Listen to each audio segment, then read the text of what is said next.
Alright, Flowing Sands. So this was a title page. I like this. This was a title page. I like this title page. We get to see this kind of this nice sand effect going on, looking like a sandstorm. And we got this ruined city at the base here that will not so much tell us entirely what's going on, but we can see some stuff that we'll see later in the story, like these statues here, this big tall entryway. We'll get a better view of the size of this stuff later, but yeah. So that's just kind of a start with this. We got some nice coloring going into the distance of the darker stuff up close and the lighter stuff further away. So yeah, that's nice. I like it. We get a Almier, some Almier marching when we have a familiar sound effect coming in, blowing up some stuff. Let's say we got Sarah Verjay doing a nice low leap over a cart here, which it doesn't look like we can see it yet, but we can see that this is an ammunition cart of some kind. So we got that. We got Aurora. She's got her hood up. Probably one of the few times we've actually, probably the second time we've actually seen that hood be put to use. We got I like kind of this effect with the the flowing light and how we get this nice perspective on the sword. So that's some fun, and we see that their ambush was a success. Got Tyria out hiding in the trees, and they just duck around looking for something. We see them checking through the boxes, and that Tyria finds these little canister devices, and she's curious as to what they are. Telling don't play with me, basically saying that shouldn't probably be played with as she's playing with it. So it's just kind of her fun, spunky attitude. Well, I don't know if it's about spunky attitude, but a playful attitude that makes her fun to write for. And like I've said before, why she's I consider her to be such a great addition to the team. And we see these artillery shells, the shiny purple stuff. We've got a little thing going on here in the background as they look at these shells, and Tyria is able to tell that they're artillery shells, but she doesn't know what the purple stuff is. And Sarah Verjay's put some stuff together that these are likely magic artillery shells, as he remembers the Jeraboam. So we had that, before I continue on, we had a few kind of hints as to these shells throughout all of Spirit of Adventure. Of course, we had the Jeraboam that Almier had in the Central City at the start that they were working on, and we find out later that it's not so much a weapon itself. It wasn't really a weapon itself. Now, hold on 1 second. I'm going to go away.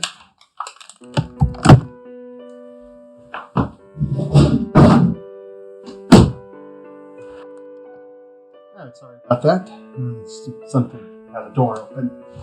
And my headphones the cable wasn't quite long enough for me to reach it. Anyhow, Jeraboam, not a weapon itself, it was a storage container for magic. And we see that they've continued to develop this technology and have put magic into some artillery shells and such to make bigger explosive shells, which in the last chapter is what a lot of the injured and fallen in the Almier, in the Führer soldiers were hit by, were these new magic shells that were really tearing them apart. So we see kind of that continuing thread come through the story. Now, an interesting thing about magic, when back in the Thousand Land stuff, when I was talking about it, it's more of a spiritual connection and a understanding of what you're trying to do that allows you to actually perform magic. So this means that Almier, because of their scientific knowledge, they take a look at it from not a spiritual perspective, but a science perspective. So their ability to collect magic and put it into a big ball, or these artillery shells, has less to do with them actually harvesting anything material, and more of their understanding allows them to store potential energy into objects. And so it's kind of like, it's like they're using a flint and steel to make fire. Whereas with Thousand Lands, they will understand that, say, fire is a heated source or whatnot. So they have a more spiritual approach to it. Almier has a more scientific approach. So that's just a little difference of what's going on here that we can see. And we can also see one of these little canisters being thrown. And it lands on these artillery shells. And I don't know what it is, but Sarah he knows what to do. Just get out of there. And we get to this really nice explosion. I like this explosion. It's really big fire. You see it's got the purple magic in it and a lot of the traditional fire from an explosion as it goes up. We get some nice shots as they get thrown by the blast wave of it. That's now just flung with it, and we get this nice big crater with a smoke trail coming up and dust clouds kind of blowing it away. We can see that there's like a wind going on. As the cloud, as this dust down here is moving in a direction, we got a bunch of magic particles and just kind of hanging out there as well. So we see the after effects as Aurora gets up, already healing and being patched up from the blast. This now, and she's shakily looking around trying to find people. We got like a knocked over tree. Lots of trees that have been stripped of the leaves, knocked over. Tree here with its roots coming out the ground. I like this one. I think that one came out looking really good. Tyria not looking good. As she's got flung by this explosion. I mean, she's got a stick in her hair. How horrible.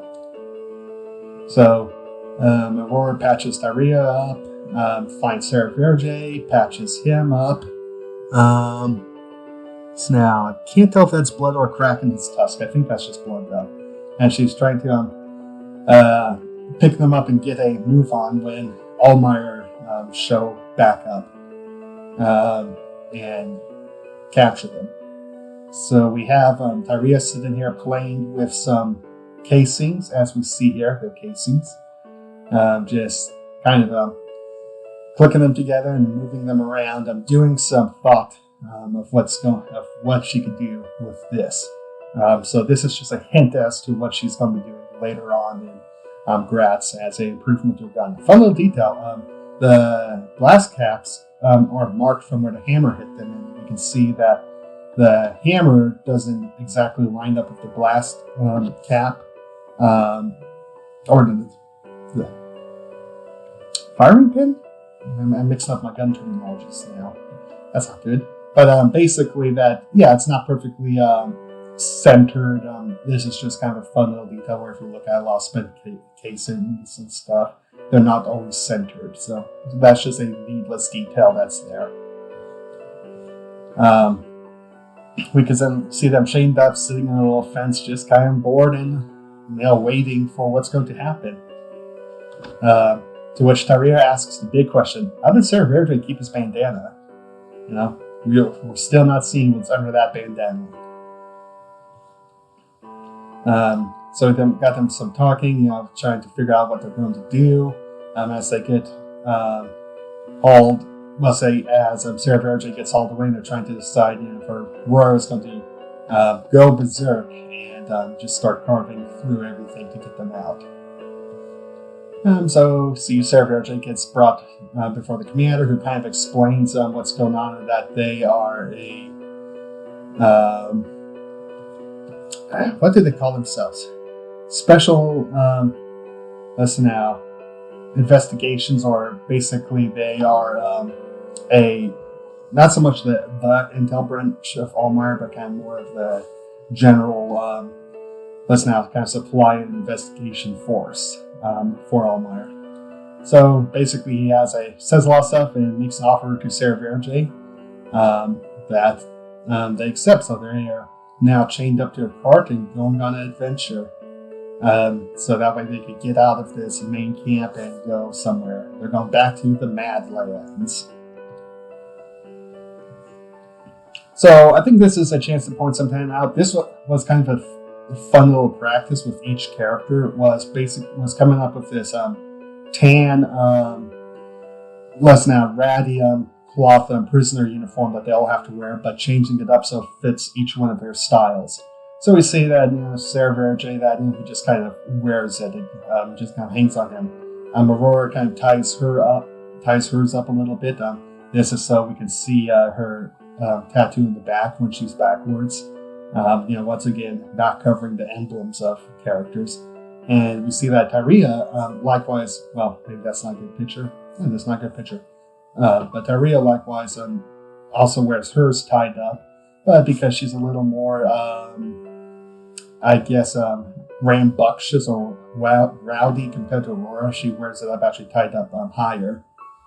So it shows more of her side and midriffs and mid-range and such.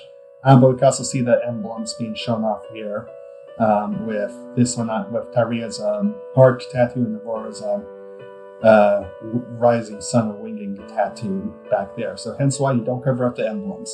And we see that they go back to Tyria's old home. It's been kind of broken in, caved in, and not doing that great. Crossing a river and into the desert to go into the Madlands. So that's just a nice little visitation of where things started off for her and how much things have changed. So there's not a whole lot of that. It's just kind of that. And we come back here to Fort Clearwater. Redrawn a little bit more this time from a different perspective. And I changed up practice more of how I do sands, the sand dunes and such. So just kind of a revisiting of these practices and stuff. We got them just kind of relaxing, taking a rest from the travels by their wagon and chain. We see Aurora sleeping or laying down under the wagon to get into some shade. And Tyria gets up to try and go and get that water. But she can't quite reach. Chain's not long enough. They're chained just out of reach of the water. So even when she's turned around and got her feet out, stretched and kicking, she can't quite reach that water. So, just a bit of humor there. We got mealtime. We got the soldier trying to be nice, talking about how cool he thinks it is that Sarah Verge is willing to work with them. Listen out, and how smart he is, and different things like that. To which, we got a bit of humor playing off to Almier ignorance. As I think Sarah Verge is the smart one. To which he says it's okay that dumb people don't recognize smart people. So we got them traveling again in the heat, which if you're traveling in the desert, don't do that in the sun. That is very bad. Try to sleep the best you can in the day and travel at night. And these poor soldiers are absolutely cooking in their armor. We have nighttime here. Let's now say rest. I'm traveling through some canyons in the day. Getting some water down the can, and struggling up this dune as they go along. So just nice, I guess call it environmental, visual storytelling as they move through the desert and get a sense of days and nights and stuff.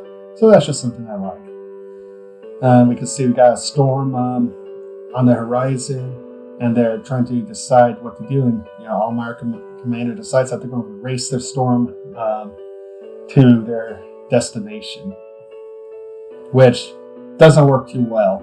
They, of course, get caught in the sandstorm and are struggling through it. Until they find what they're looking for, this city, this ruined city in the sands. So fun little detail up here. Well, I think Tyria's hair is too long for her head in this one. They have some practice trying to make more wavy hair, and I think I did a better job here on Aurora, with kind of the wavy hair being blown by the wind and such.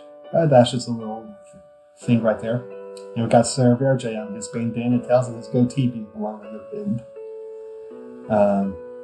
So yeah. They make shelter inside the room, or take shelter inside the ruins with some camps. We see these big golden walls with some writing.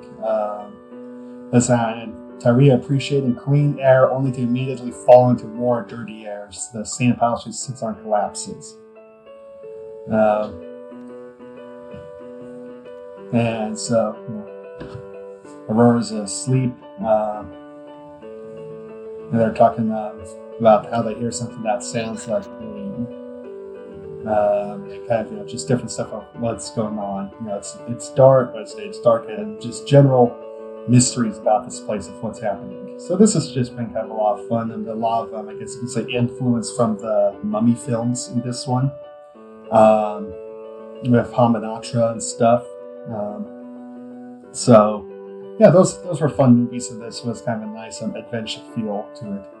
So we got them sandstorm still blowing, and they're holding up and taking some shelter where they can in the ruins of the city and stuff, and some back and forth talking.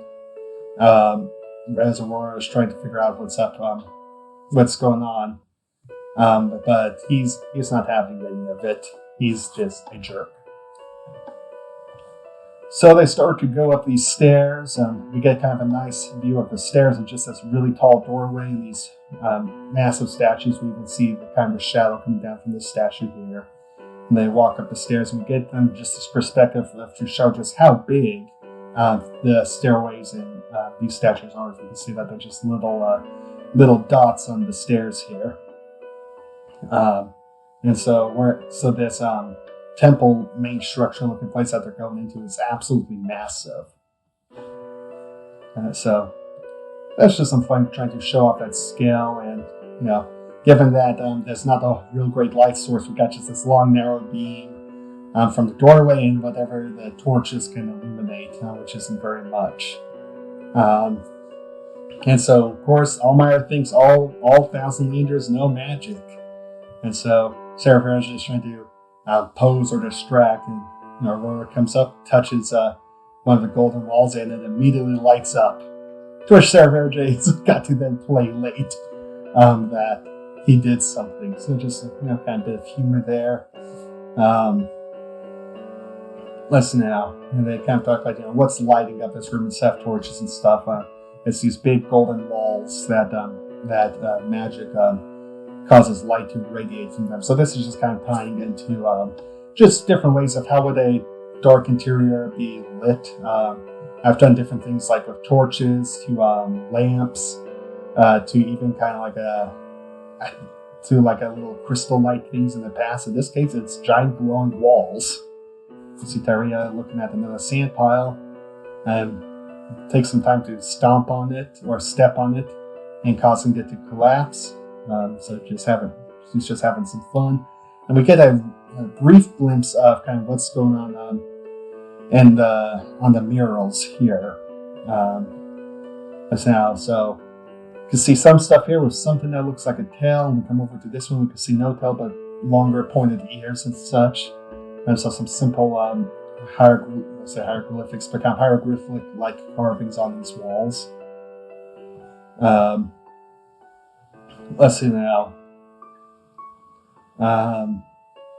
We got some stuff here, so trying to decide where to go further into the temple, looking at different passages here and taking a note about which ones seem designed and finding one that doesn't seem designed, that looks like it's supposed to be more hidden.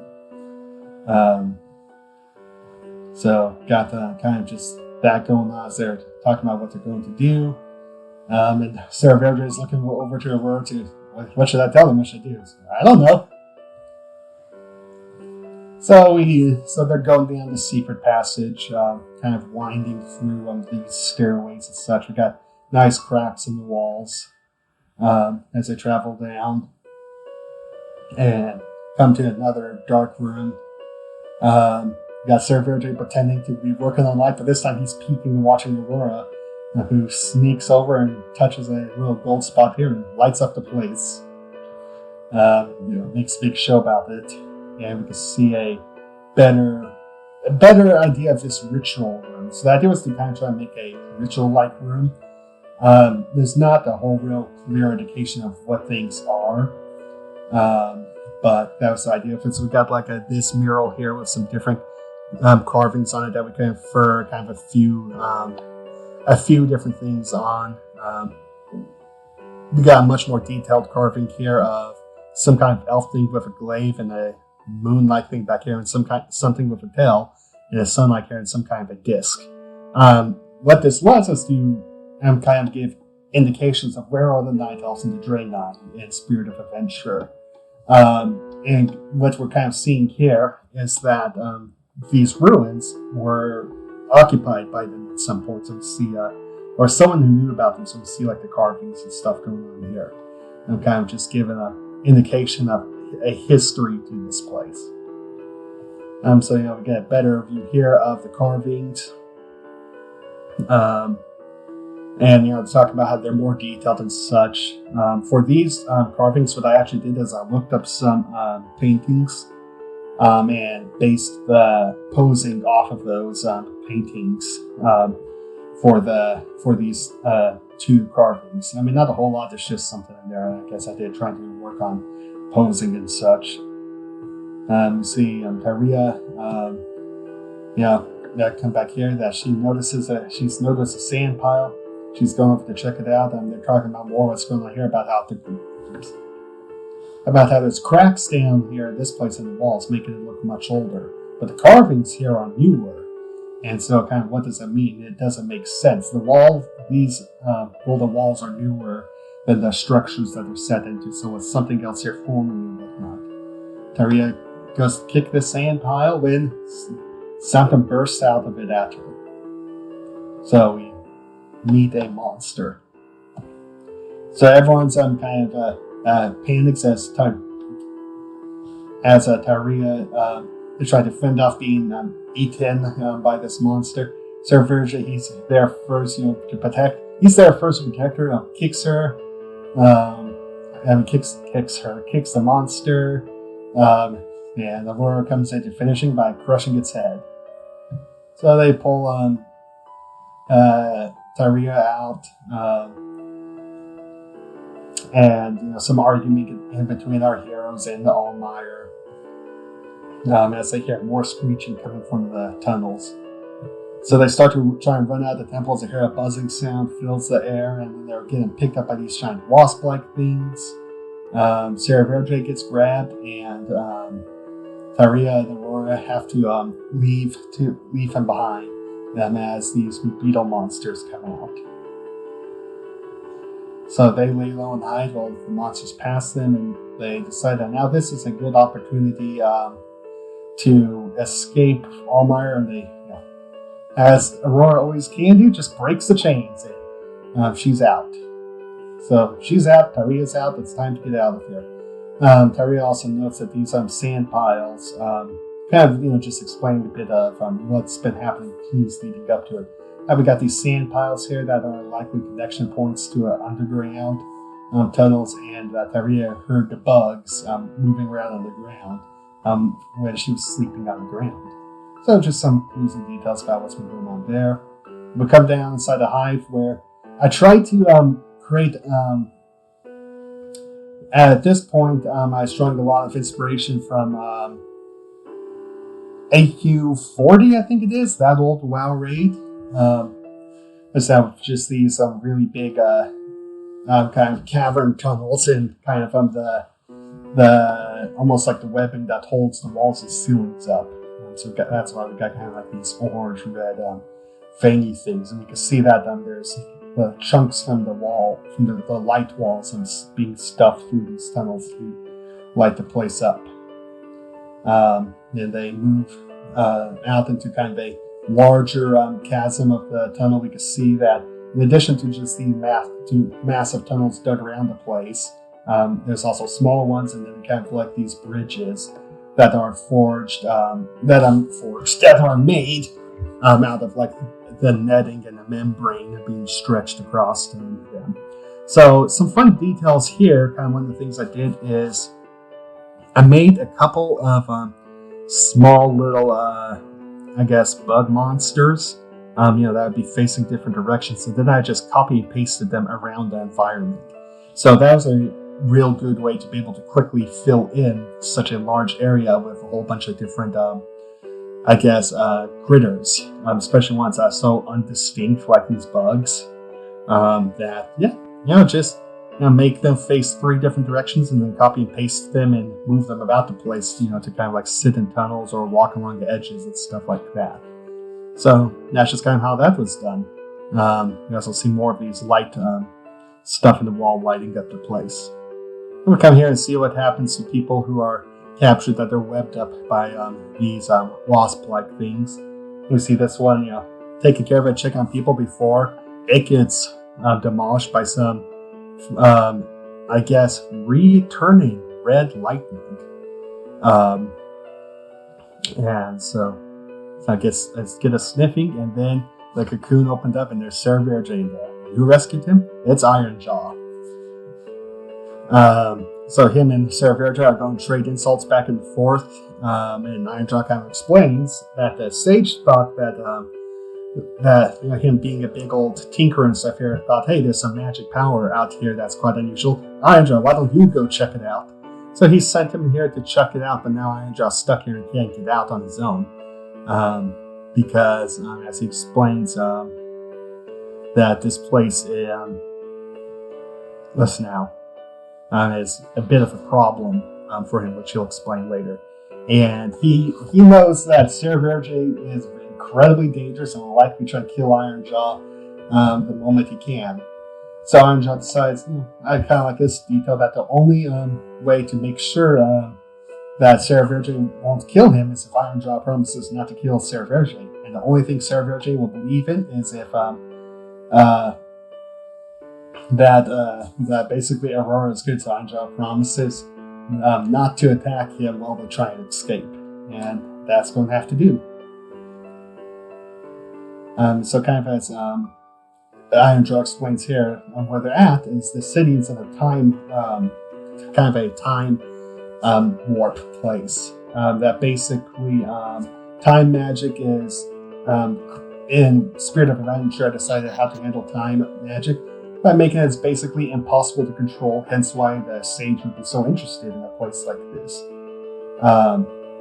But then kind of toying around, I guess, going with the time travel theory that you really can't travel in time, because if you make any adjustment to the past, it creates a ripple effect which will destroy your future. So in other words, it's always going to be not so much self-correcting, but preventative, that you can't remove it. And so that's kind of what's been going on here, is that this old civilization tried to deal with time travel, messed with it, and now everything is in a flux and warped chaos, and only stabilizes for a bit before it collapses again. And who knows what's going to happen. So this kind of explains why the ruins weren't found before. It's because they weren't there before, they just popped up. And that they're running out of time to get out of here before they get caught in the shuffle. So Ironjaw and Sarah Verge decide, yep, time crunch, time to work together and get out. So we've got Terry and Aurora moving down. Here, so trying to decide where to go and where they're going to find Sarah Verge in a place like this. And then they see this big old bug monstrosity come walking by. Another attempt at me trying to draw a scorpion. This one, I think, is much more accurate. It doesn't have the quite the same jaw, monster jaw as Death Stinger did way back in Gratz Genesis. But so it's got kind of more mandibles and such. But still, it's got some odd details with like these giant 3 stingers. And it's got 2 big set of pincers with 2 small ones. So we got kind of a fun monster. I like it. We see here, Sarah Verge and Ironjaw trying to sneak around the site, how they're going to get past some bugs. Ironjaw touches on one of these light things, turning it off, so they're able to sneak by in the dark. And we see that the bug has to move along, and it touches it, and it lights back up. So this just kind of tells us that these bugs use magic some way or somehow, that they have magic in them, so they're able to turn lights off and on. We can also make an interesting inference here that these bugs have to light their tunnels. They can't see in the dark. So that's just a little interesting detail as to why there are lights there, is because they can't see in the dark, and so they have to make lights in this hive. So that's just a little interesting thing, raising up questions. Why does a burrowing species need light in their hive? And how is this burrowing species able to use magic? Clues, clues, clues. So we see we've got bugs flying off. That's the air buzz goes out to move on something that's causing trouble. And Aurora and Tyria go to follow them. Seraverge's got scent that he can smell Tyria. I'm not Tyria. Yeah, Tyria smells like gunpowder now, but he can smell Aurora, but he can also smell all the Almier fighting. We've got this nice little shot here as they're formed up trying to shoot off the bugs that are advancing on them. And we see here now from a different perspective of Aurora and Tyria looking down at the fighting of the Almier and these bugs. So just this way, using this point, we can tell that Seraverge and Ironjaw are very near to Tyria and Aurora. So that's just, I guess, a little bit of fun there. And Aurora, I was wanting to help them, and that she's wanting to help them because she's good like that. And even though they've been treated bad, still right as now to help people in need.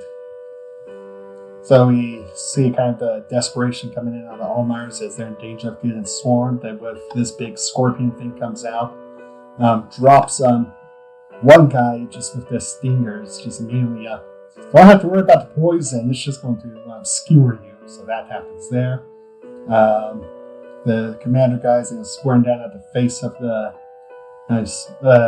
bug when Aurora drops out of the sky, just slamming into its head, and immediately immediately taking it out. So that's just kind of a fun little thing to have Aurora do that. Kind of anticlimactic in the fight, I know, but at least it is so far. But that's what she does.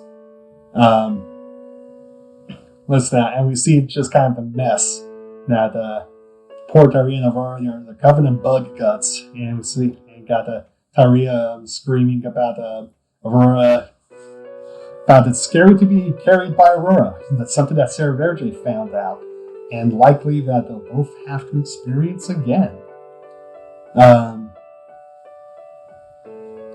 Less than so Tyria is kind of had it with the Almier stupidity, and she's just kind of laying out that Aurora is always the powerful one, not a troll, and that he's an idiot, and that she's very confused and shocked as to why Ironjaw is here. To which Ironjaw, he's like, I like Ironjaw. He's a lot of fun. He knows he's a bad guy and he enjoys being it. So that's just I think, like this little moment right here, just really capsizes his character in a way.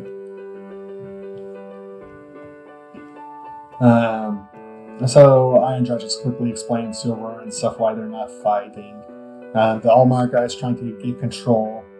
And Ironjaw actually makes a case lesson now for how strong Aurora is that she crushed that big bug. Well, she says, crush the juggernaut like the bug it is. And that's only the smallest of what she's capable of. So he, despite being her adversary, he recognizes that, no, she's dangerous. Listen, Aurora is trying to get everyone to calm down so they can all work together to get out of there. So we just got some more back and forth arguing, and Ironjaw is telling them that the sandstorm is proof that everything is getting disorganized and that they need to get out of there, or else when the sandstorm ends, it's going to carry them away with it. So they have to escape before the sandstorm ends. And we have the Almier, using his superior intelligence to tell the dog that sandstorms are only proof of wind and loose sand layers, and nothing else. So just that Almier arrogance coming out. And so does it look like they're going to cooperate? So Seraverge collects some kind of his payment, which is Tyria's dagger that he takes from the general and gives back to Tyria, who's quite excited to have it. Kind of tying into the last story about them, how she started carrying her dagger with her after meeting with her parents and her brother's passing and such. Kind of carrying more of that fear, I guess you could say pride, um, with her in a more noticeable manner. So Sarah Verdre wasn't willing to let that go, and so wasn't willing to let that go and abandon that growth of her. So a part of his agreement was to help keep, so she could keep her dagger, so she could get that back. So we see just a nice, well, Sarah Verdre being nice and thinking about Tyria and what would be important to her as his negotiating points. So the Almier sends them off, won't cooperate with him to leave, and as he's making a spiel to his men, we see the bug starts to get up, and the sand start to kind of flow across its wounds as it's reversed, as the injuries on it are reversed, and it comes back alive, quickly to dispose of the Almier. So we get a bit of escape. Let's now, I guess, montage here. I don't know if it's a montage, but think as they come out of the sand pit in the little secret altar room that they were in earlier, that Tyria got ambushed in, running up the stairs, running through these big halls.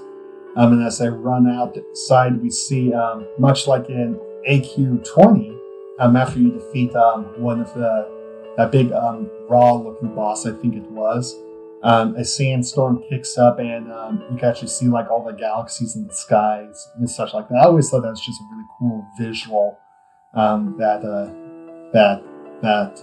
raid did, and so we can see that being replicated here.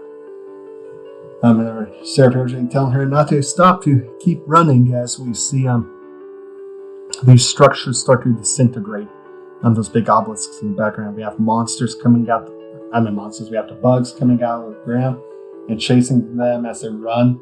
And the bugs start to kind of be held back by the sand. And as we see, as the sandstorm intensifies, the bug is blown away. And we see that the people who this used to be were the Night Elves and the Draenei that meddled with time and are now forever caught in this storm of fluctuation. So they were the bugs the whole time. So that's just, I guess, kind of the final reveal at the end of it, which I think someone called out, but I forgot to check who called that out in the comments much earlier in the story. But yeah, so someone did actually catch on to this, so that was nice. And so we come out here, the sand, the storm is gone. Looks like they made it. They're safe. They're not turned into bugs or anything else weird. And Ironjaw is gone as well. It looks like he kept his word and ported away before Sarah Verdre could try to kill him, as they point out. So they're just struggling to breathe after making a run through all that nasty sandstorm. And we kind of get a bit of a visual here where we get an inkling of it here in the background. We can see it's kind of really not so much stirred up, but different there on the horizon a bit. And here we get a better perspective of we have the sand dunes and then just a big flat area here where that whole section of the desert used to exist. And now it's just got swept away or scraped away from the reality, or this time. So we get another cutaway to how the war is going. This time, we get another rare Führer shield there.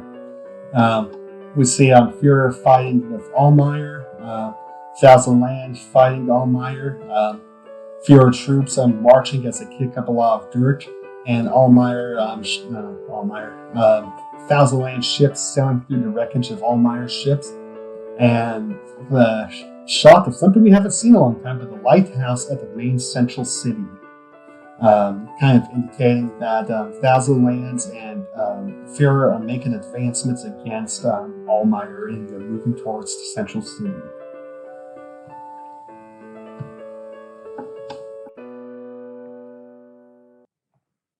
Alright, our purpose. So this was kind of a fun little title page, or chapter page, because it's very similar to how Spirit of Adventure started with the cloak. You can see this going on again here as we got a red cloak, parts of a gun, This part looking very similar to Cerverge's pistol with the dual cylinders. And we got a longer barrel here and a rifle, kind of similar now to what Tyria would have, sitting on this wooden table. So this is to not give us not some clues as to what might be coming up, but really kind of reflect the start of Spirit of Adventure, and kind of pay homage to that with how things have changed. And we got 8 years. We got this little looping GIF animation that I practiced, that I made for a practice. I don't think it quite works out on the lower half or with the tail. There's not enough frames, so it makes it look really jumpy. But yeah, this is some practice with the Sugar Rush Listen Out a dance remix. So yeah, that's just that. It was some practice, something different to try, and that's what I came out with. So we got Aurora baking in the sun. We see that she's got her swimsuit back somehow. She got it back. I'm not doing a redesign of the swimsuit again. So see that she's in water, just drops in. We see that they made it back to Fort Clearwater. And they're just soaking in the water, and Tyria was so happy. Well, finally got the water that she said she was after. And we get just kind of some details as to why they're here and what it's like going on for them, that this place has been abandoned. As we see kind of the sand piling up on like the walkways along the buildings and such. This ties into, well, not quite, but this will tie into later into the story, why this is abandoned. But yep, that's what's going on with that. So now, Aurora is slightly wondering about what's going on. We get something coming under the water. We got them, Aurora and Tyria continue to talk as something we see is coming up on Tyria. And it's Cerverge deploying his sneak, even though he doesn't have his hood. Scaring her. So, see, and after they've been in the water, them kind of talking of different stuff and looking at different things around the town. Listening to Tyria finding a gun workshop, and it looks like that she can have something to work on. And she's really happy and excited about that. And he looks happy to get a smoochie from her. So just kind of their relationship continuing to grow. We come here, see Tyria fiddling with different stuff not quite working and springing apart, things not going in as she continues to fiddle and try to get stuff to work. We also get a brief glimpse from around the apron of what her new appearance or outfit is going to be. So new redesigns, and we see that here now as she walks out. And this, I think, might be one of perhaps my favorite Tyria design. Outfit-wise, it's not as complicated to draw as her old stuff was, and I think it looks slightly less ridiculous as kind of the harness thing she was wearing. And I tried to keep like I said, with her design philosophy, the visual weight on her hips and her legs. The problem is that while I think the belt worked good, these shorts, I mean, I like how the overall looks, but it doesn't adhere to that design philosophy. Oh, but we can see her knife sticking out there. That Cerverge was sure to get for her. So we get to see that continue on. Oh, yeah, so that's just enough. Overall, I think this is my favorite Tyria design, but it doesn't adhere to the design principles that I had set out for her, so there's just that. You see Aurora, she's got a new outfit to wear. She's carrying some food. We can't quite see it yet, but we see that she's got some big shoulder pads there for some armor, some stuff kind of metal armor with more of a leather armor. Of course, red with her color scheme. So they walk around and have some food. It's night time. They're talking about trying to figure out what's going on and how that they're eventually going to have to leave this place. Listen now. So after that little discussion, Taria and Sarah Verdre are going for a walk, talking about what's now kind of what's going on, and Sarah Verdre explains why the captain had her knife, and kind of how basically that for his negotiations he chose not to think of something for himself but something for Taria. How she's very appreciative of that. So they have a smooch, and kind of decide that it's time to move on to try something. So we get a nice little Asia reference up here, and they sneak around with this nice blue light. Listen now, and just how to put it. So going in with this page, I was kind of very hesitant to do it. As I've said before, me being a religious man and different stuff like that I believe in abstinence until marriage. This clearly is going to break that. So I was a little hesitant about to do this page, but I decided that the reason to do it was to try and, not so much to try, but to help kind of push Sarah Verdre and Taria's relationship, I guess you could say, along or into a new grounds and direction. Just because Sarah Verdre isn't exactly the biggest practitioner of traditions or anything like that. And Taria, well, she likes a lot of fewer traditions, so she sees a lot of value in them. She also is quite prominently breaking a big one with her gun. So it seemed like something that would be in character for them to do. But likewise, it would also create a strife or conflict with Aurora. And so this was a way to try and, I guess, shake up the dynamics a bit, and how people kind of what's going to happen next. As far as the scene itself, I think it's decently cute. We got them sneaking up and breaking into a abandoned place. Some kissing, and then just a implication with the belt and the knife dropping on the ground there. So just implied. We cut away to Aurora here, who's, it's quiet out in the middle of the desert. We've got some ears, and she hears something she does not want to hear. As she downs a bottle and then downs it some more. Takes a swig and then takes more swigs. So this is going to create a bit of distress for her, as I said. So we come into the morning, just in case there is any confusion about what happened. Nope, it did. You see them talking kind of back and forth about stuff. We got to finally joke that Taria finally got to see what's under Sarah Verdre's bandana. So that's a nice little joke there about how he always seems to be wearing his bandana. Now she finally gets to see what's under it. But yeah. I suppose. Yeah, no. Messed up on this size here with these. Wrong sizing for her. So yeah, I'm aware of pointing that out. So come here, they're getting kind of getting cleaned up in the morning, kind of deciding what are they going to tell Aurora, and that kind of Taria's acknowledging that she teased Aurora about it, but she doesn't actually want to cause her distress over it having actually happened.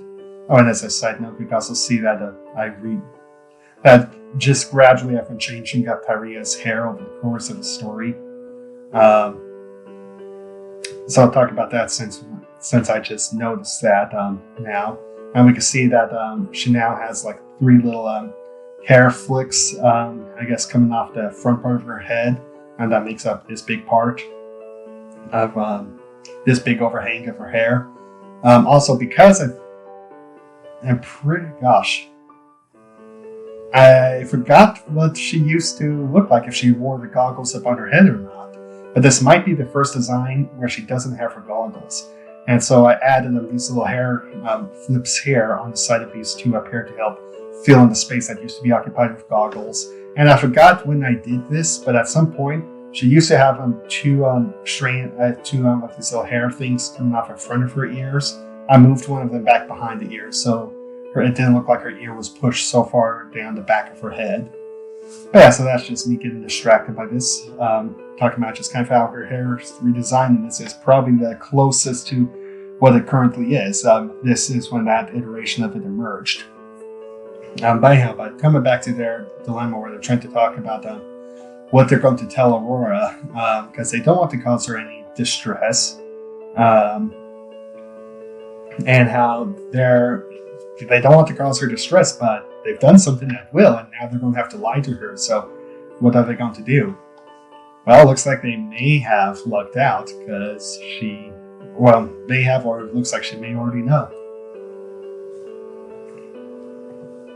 So they wake her up, and she tells them that she got tired of waiting, so started drinking and went out on her own. And she kind of mumbles with dealing with her hangover, and so they wonder if they got lucky, that she might not know. But of course, we know that she knows. So she's here, having fixed herself up, kind of brushes her hair,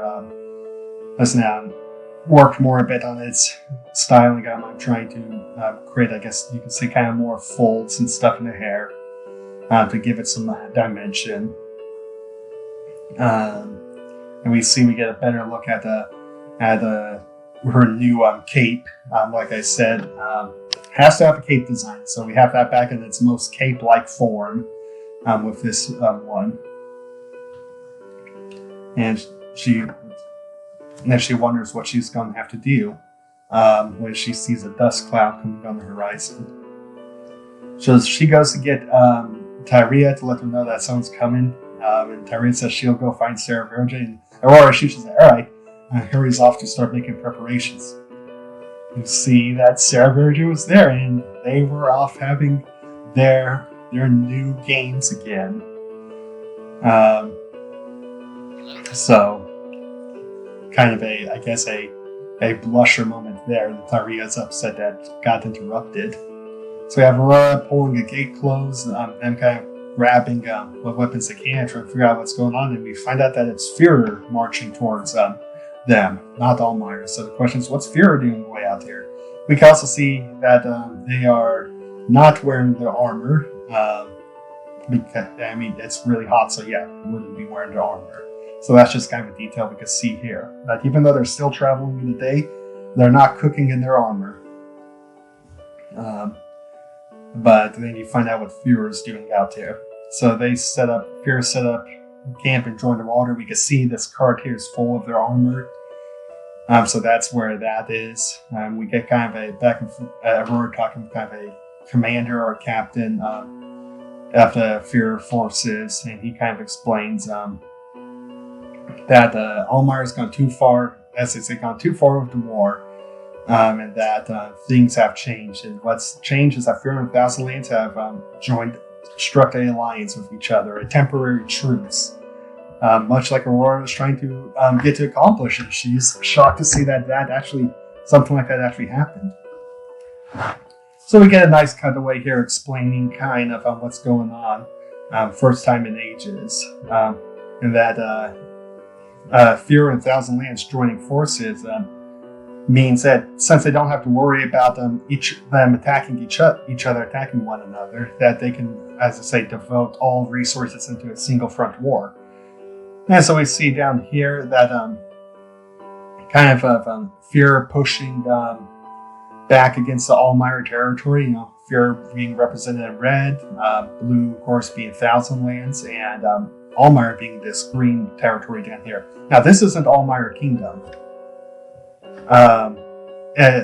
While I didn't do a very good job of the initial map designs, this is the major river that marks the boundaries in between the Führer and Almier kingdoms. This little corner down here, that's actual Almier Kingdom. This is all just territory that they took in from Führer in the advancement. So we could see that with Thousand Lands advancing from the water and Führer advancing from up here, that they're kind of caught in this section here and are rapidly going to have to give ground until they come to the central city, where due to the unusual circumstances of the war and the large scale of it, it is dubbed worthy that the Führer king is going to take to the field of battle.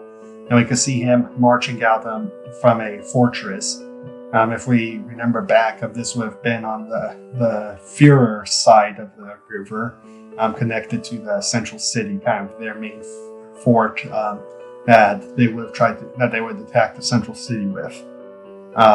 We can still see that scar in the blade from Aurora's attack. That's still there.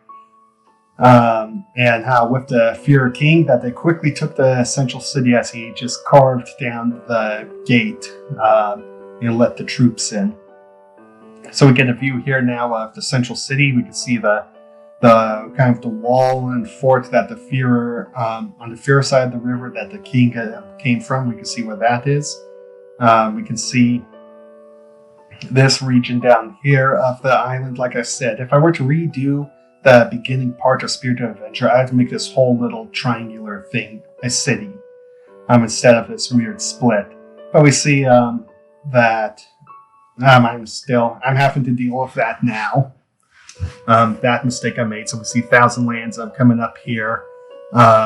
Less now and using their navy to attack this little port here, and the forces that came in from Führer coming down to attack the port from this side. While Führer primarily advances through the central city and the Almier fort, and then begin their invasion of Almier territory with Thousand Lands after taking this stuff coming here to support the invasion down this side. So that's just kind of giving us an idea of how the battle has turned and how they are now taking Almier territory. Almier has been pushed back. Listen now. And so it kind of explains that they came out here to make sure that there wasn't an Almier force hiding out in this fort in the Madlands to provide a flanking options. But this is just kind of really unusual, so they're unsure as to what's going to happen. But we can see here some, I guess, some more coloring kind of within Führer that they're not that, they are honor prone. They have their own thoughts of issues sometimes. And how that Almier has treated the territories that they took from Führer badly, destroyed a lot of it, killed a lot of citizens, and a lot of people are dead and missing. And so kind of he's of the opinion that, you know what, I wouldn't be too sad if we were to return the favor back to Almier in a twisted way. In a way, this almost actually lines up with Führer honor, the respectable fights that both sides agree to fight. All right, and this would be in between individuals that we've seen in the past, like with Cerverja and Taria's dad. This is an extension of that on like a nation level, that because Almier invaded Führer is going to invade Almier.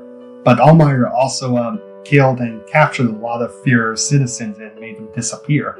So is Führer going to do the same in return to Almier? That's kind of the question. And he looks like he'd be a little okay with that. And so Taria, Aurora is thankful for them to go off to find the others. And we find Taria hard at work as they're putting with Cerverja's help, and she's able to start getting her gun together into different components. So they kind of talk back and forth. That's now that kind of what they're going to do. And as Taria says, that's now simplicity. It doesn't need to be complicated. That basically, that Cerverja should help her realize, keep things simple. It doesn't have to be complicated, like Aurora, who's complicated. Or complex things. So we got them kind of talking and trying to figure out what they're going to do next with the news. And how Aurora really now, she doesn't want to get too involved in the war. She helped, she destroyed a couple of Almier armies, really slowing their advance, which ended up having a big influence in the war because it allowed time for Führer and Thousand Lands to get their forces together. But she didn't do that because she wanted to destroy Almier armies. She did that to protect citizens of Thousand Lands and Führer. But now that Thousand Lands and Führer are advancing into Almier, what's she going to do? She going to start attacking Führer and Thousand Land armies? What's going to happen? So she's trying to now decide, what do I do?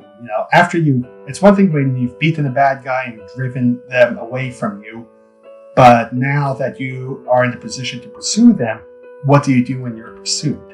All right, how do you still maintain, I guess, being good in your pursuit of a bad guy? And so that's kind of the questions that's being asked there. And we see, come nightfall, answers still aren't ready, and Aurora goes off to try and figure things out, and to think as she has to do occasionally. So as she's walking, we just get to kind of read her thoughts about what she's thinking, what's going on. And kind of a funny side note is in Gratz, with Solace Trilogy and Spirit of Adventure, the only person who we actually get the thoughts of that I could think of is Aurora. It's kind of represented with these thought bubbles. She's the only character that we have actually the thoughts of. Everyone else who, when we hear their thoughts, they're speaking out loud to themselves. But for her, we're actually getting to read what's going on in her head. So that's just a side note. I don't know if anyone else noticed that, but that is kind of that. We have limited third-person perspective.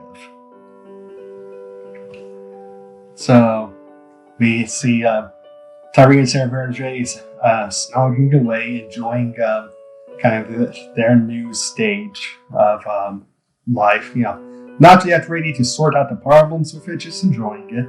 When Aurora comes back and she's figured something out. So what she's basically figured out is to do small things. So she doesn't need to stop Führer and Thousand Lands armies, but Almier people are going to be having problems, much like how Führer citizens had problems because of the war. Same thing's going to be happening to Almier. So she's going to go there and help people.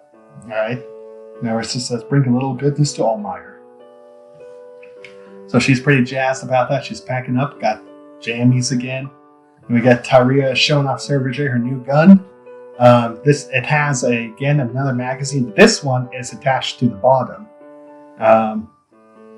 This makes it easier for me to draw, so that way I don't have to try and keep track of which side has the side magazine in it. So it's simple. So it's simpler. I don't have to pay attention to the side with it. I can just draw it now. So that's just kind of a funny little detail in there.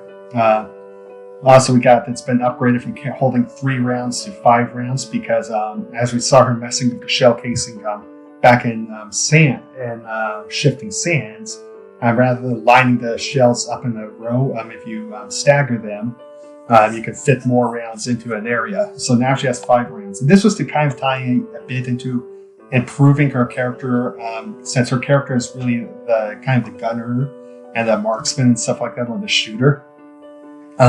It was always a little weird how she had 3 rounds to fire, but Sarah Verger, who is a mix, had 4 rounds to fire. So this kind of bumps her back up into she is the ultimate gunner of the group. She has the most rounds to fire before she needs to reload. So that's to kind of position her at the top and make her niche more apparent. And we see that she's got another surprise for Sarah Verger. It's new pistols. So kind of like we saw with the. Actually, before I get that, point out we see that these ones are actually engraved. And while these engravings never show up, and I generally draw the gun. It's just kind of a funny little detail to have there that she's named them that, and kind of just named them Hot Lover and together, kind of Aurora blushing with hearing that. That's something she does not want to know about. So some details with the guns. I also simplified how I draw them. So instead of having like the metal band and the exposed barrels and the different woodwork I had to deal with, I made them a lot more blocky. So they're easier to draw, and simplified on how many colors are on them. So we've got like the wood in the handle here, the silver that makes up the silver, the gray that makes up the barrel, and the hinge and such. And then a dark gray for the smaller components on it, like the trigger guard, the trigger, and these little screws to hold on the wooden plates in. So that's just me simplifying stuff so I can speed up the drawing process. And I ended up really So I really do like this design for a pistol. It took a while to figure out, but what I like in gun designs is like a short, blocky design. That's just my taste in gun aesthetics. And so this is what we see going on here. Now, to clarify, these aren't magazine fed or anything like that. There's still a over-under break barrel pistols that we can see right up here, where they would break and pop open, and you put in 2 new rounds and fire again with the dual action triggers. So his gun's functionally still the same. I just think they look better now. So we see that they're getting ready to set off. Sarah Verdre is now sporting a blue. Was he doing this for what? Nope, I forgot to point this out. This is the first time he's not wearing a gray hoodie or something of some kind. I went out of my way to try and do a new color with him. That was to kind of show how he's changing. I went with this dark blue, dark color, so he could still sneak around. It's kind of a vest with a hood on it, so we can still get that visual indication of him sneaking. Gosh, I forgot about that. But yeah, so this is the first time we actually see this him with not wearing a gray hoodie of some kind or some shape. So we got Aurora with her cape, Sarah Verdre with his new sneak hood, and Taria with her not silly harness design, and they're off to go, off on adventure.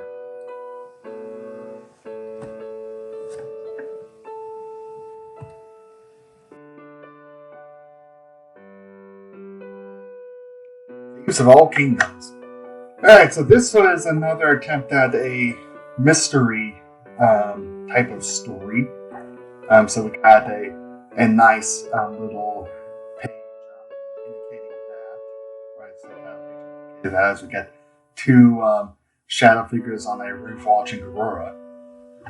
So for this one, because it's a mystery story, I dropped an abundance of clues throughout it. So I thought that I'll go through and I guess spoil the story as we go along with it, as we share kind of the clues as to what's going on. So, but I mean, I'm sure if you've made it this far, you've probably already read this story. So Thieves of All Kingdoms, listen now. Much like if I guess I could say any terrible clue, it doesn't follow a real line of reasoning. But if you take the TOAK, you get an abbreviation that can also stand for 2 of a kind. So this is our first clue that it's a primary of a pair working together. So we have them on the boat. They're traveling out from the Madlands, trying to decide where they're going to go. I mean, not where they're going to go, but heading towards the central city, which we see out here in the distance.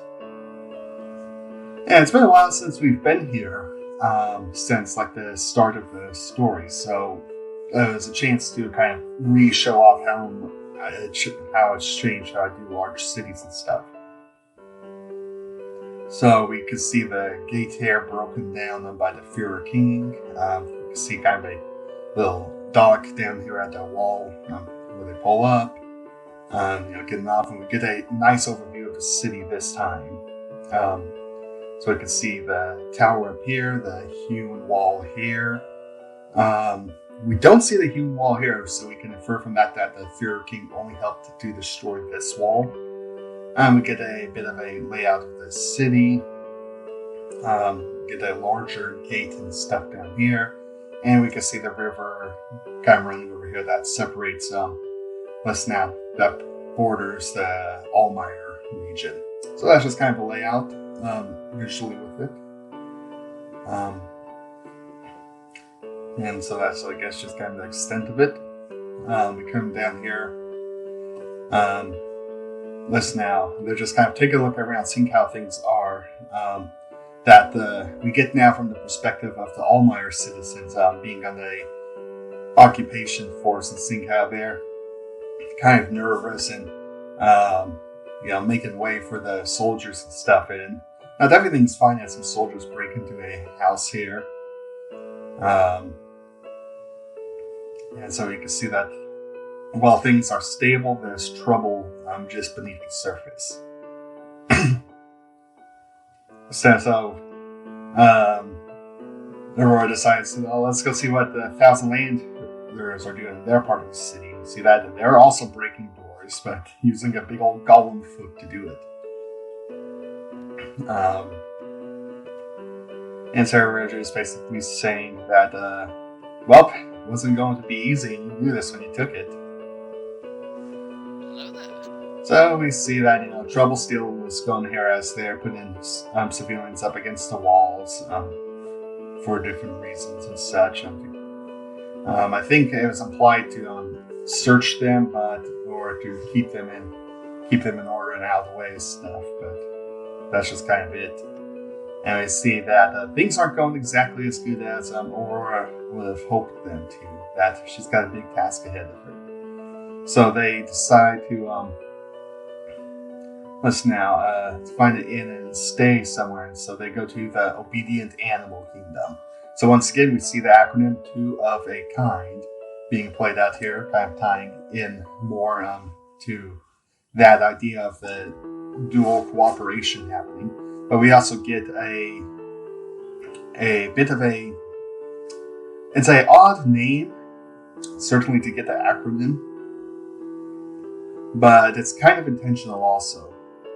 The Obedient Animal Kingdom is kind of opposite of what they are, that the people running this in aren't obedient, and creating a lot of problems.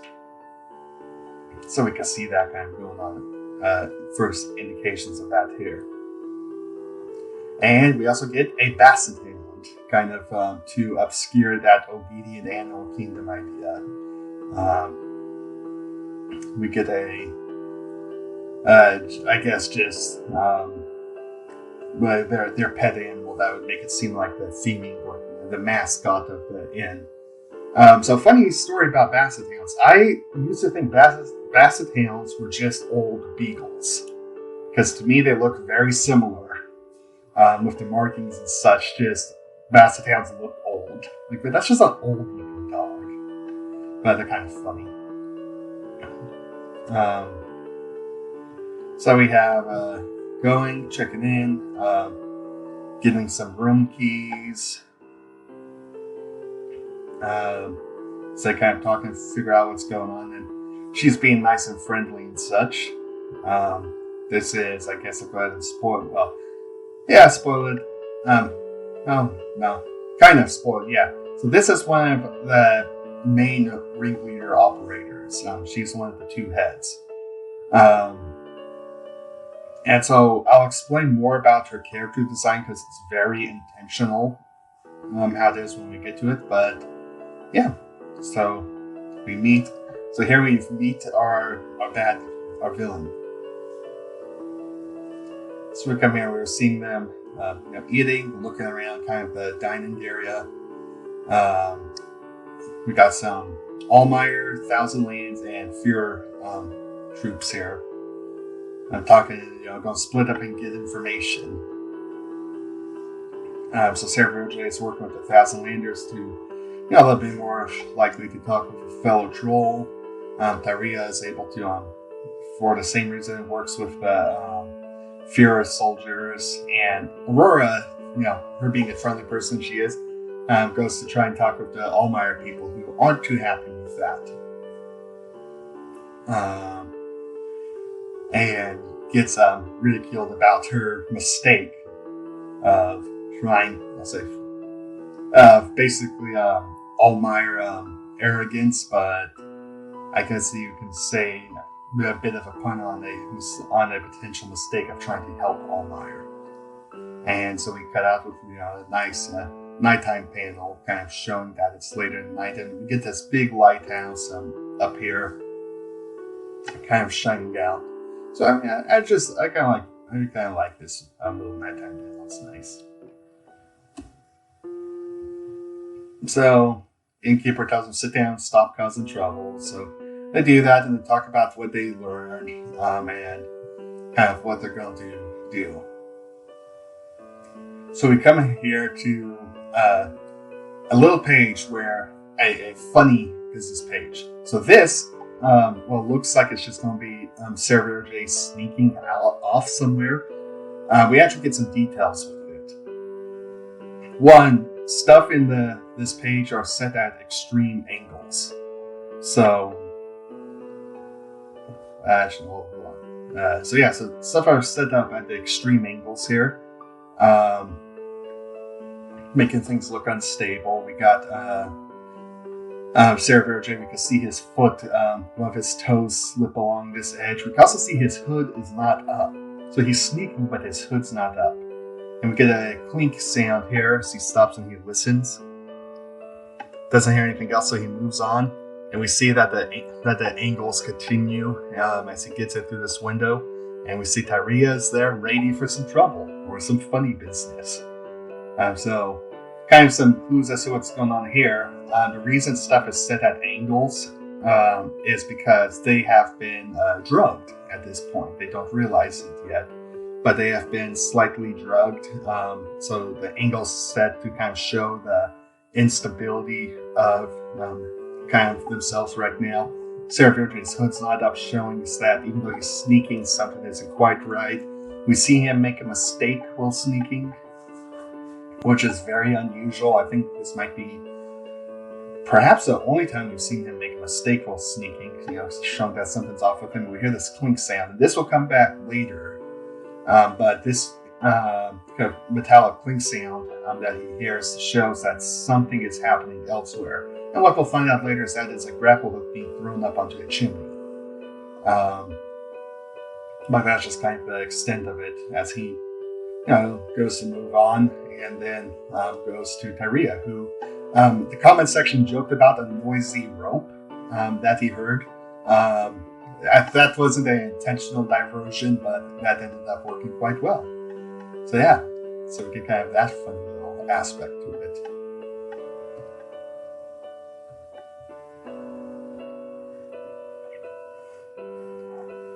Alright, so now we see here at it's morning. Aurora's waking up from some good sleep. This is it seems like I'm supposed to seem like it's just comfortable enough and stuff. It's to give an indication that they were drugged, hence why she slept so good. And just as a funny detail, we can actually see that the beds in the central city, since it's been under Almier control, are actually a bit more narrow and smaller compared to what they were out in Fury and such. So Rose get ready, thinking about what they're going to do today, and trying to figure out how they're going to move forward. And we come to Tyria and Sarah Virgie, who their funny business night involved immediately going to sleep. This is to kind of give an indication that further of kind of the drugging and such, that they immediately went to sleep. And so kind of what's up with that. So here we have, it's in the morning, we have our Bassetarian coming in through this little door with a toy. This is a clue, but it won't become apparent that it's one until later. The toy he's carrying is green, and this is to signal to the person outside that everything is okay, and such. So that Alex is basically carrying a signal. So Tyria talks with the person. You can see here she takes the toy, and they're talking about sleeping well. Listen now, and Tyria trying to run a bit of cover that Sarah Virgie was asleep in his own room. So yeah. Mm-hmm. Alright, so they're talking about what they're going to do, if just kind of along this page, and listen now and kind of figure out how they're going to avoid creating a major battle outbreaking in the city. So we have them going around asking questions. We see that people don't want to talk to Aurora. Thousand Landers haven't seen much. And Tyria can't speak Pygmy. It's been a while since we've heard a Pygmy. But yeah, I like them. They're fun. And we see here that that Aurora ran into a old friend, but old acquaintance. This is from way back in when they first went into Thousand Lands and the Dark Jungle. This is the captain that whose dad got them to take the Islander test that Aurora passed. So we could see that in here how things have changed a bit for him. He's been through some stuff. We can see scarring on his face and his ear, missing parts of it and such. And so we can see that. So it's just, I don't know, not much, but it's a nice throwback to see him back here again, or a returning character that's friendly.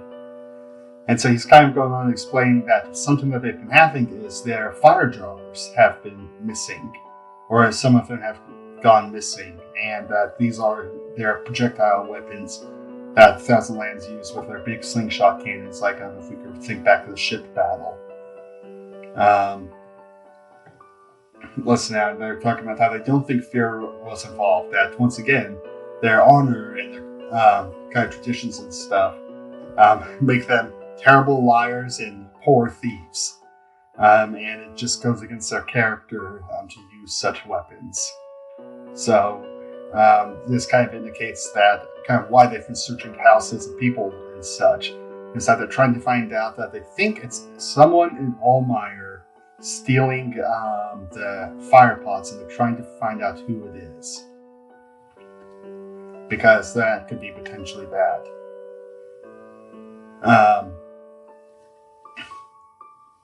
Then we get a little explanation here about how about Almier magic and their primitive developments of using it with weapons. As he says that Almier magic is like picking up a stone and calling it a club. That while it is functional in what it does, it lacks the finesse to be as good as it could be. So that's just a nice little description thing there. I like coming up with that. And so we get kind of more stuff in here as they go around talking to people. And we see here that this Thousand Land soldier doesn't care too much for the Almier people. Considers them sketchy. We got here this guy talking about the flags being stolen. Listen now, and kind of a bit of a joke about Capture the Flag in Warcraft, about it being a game, but that you're some kind of hero for stealing the other team's flag. So slight joke about that. But we'll find out this is another clue later on, that the thieves are actually the ones responsible. I mean, of course, for stealing the firebombs, but including stuff like flags. And we'll kind of find out. And what we'll find out is their real goal is to start a conflict back up in between Almier and Thousand Lands by staging in between Thousand Lands and Führer, by staging an attack against Führer using Thousand Lands weaponry and leaving the flags about the place. And so we finally get to see that someone here is finally nice to Aurora, Almier. This old guy right here who can't carry a box. But we get a clue as to something else that's going on, where I've neglected to point this out, but there's been an absence of elves from the central city. It's mostly been humans. And so we see here that this guy is kind of given the clue that a lot of the elves were taken back further into the Almier kingdom and have been gone before the war even started. This is to kind of give a clue as to what's going on in Almier, that they got their own problems and what's happening there. So while this isn't a clue related to the Thieves mystery, this is I guess you could say, a clue or indication of greater Almier problems. And so just then get this little shot to end on of the Thousand Land flag. So they talk about stuff that they found, and we come out here and we see them returning to the inn. And we see that the inn's cook is out here making some food. And so he's out there doing the cooking, saying that the kitchen is terrible. We can see the chimney up there that's not being used. Instead, he's cooking out here. And that he has no interest in cooking inside.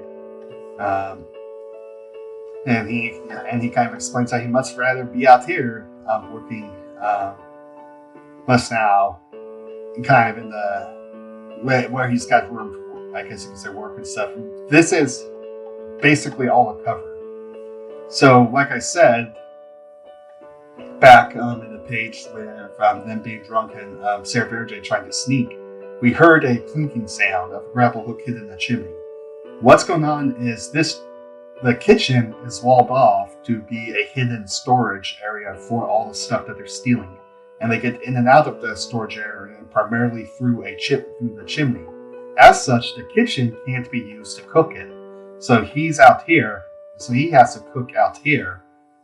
This kind of is a kind of stage making excuses as to why he's out there cooking as opposed to in the hidden kitchen.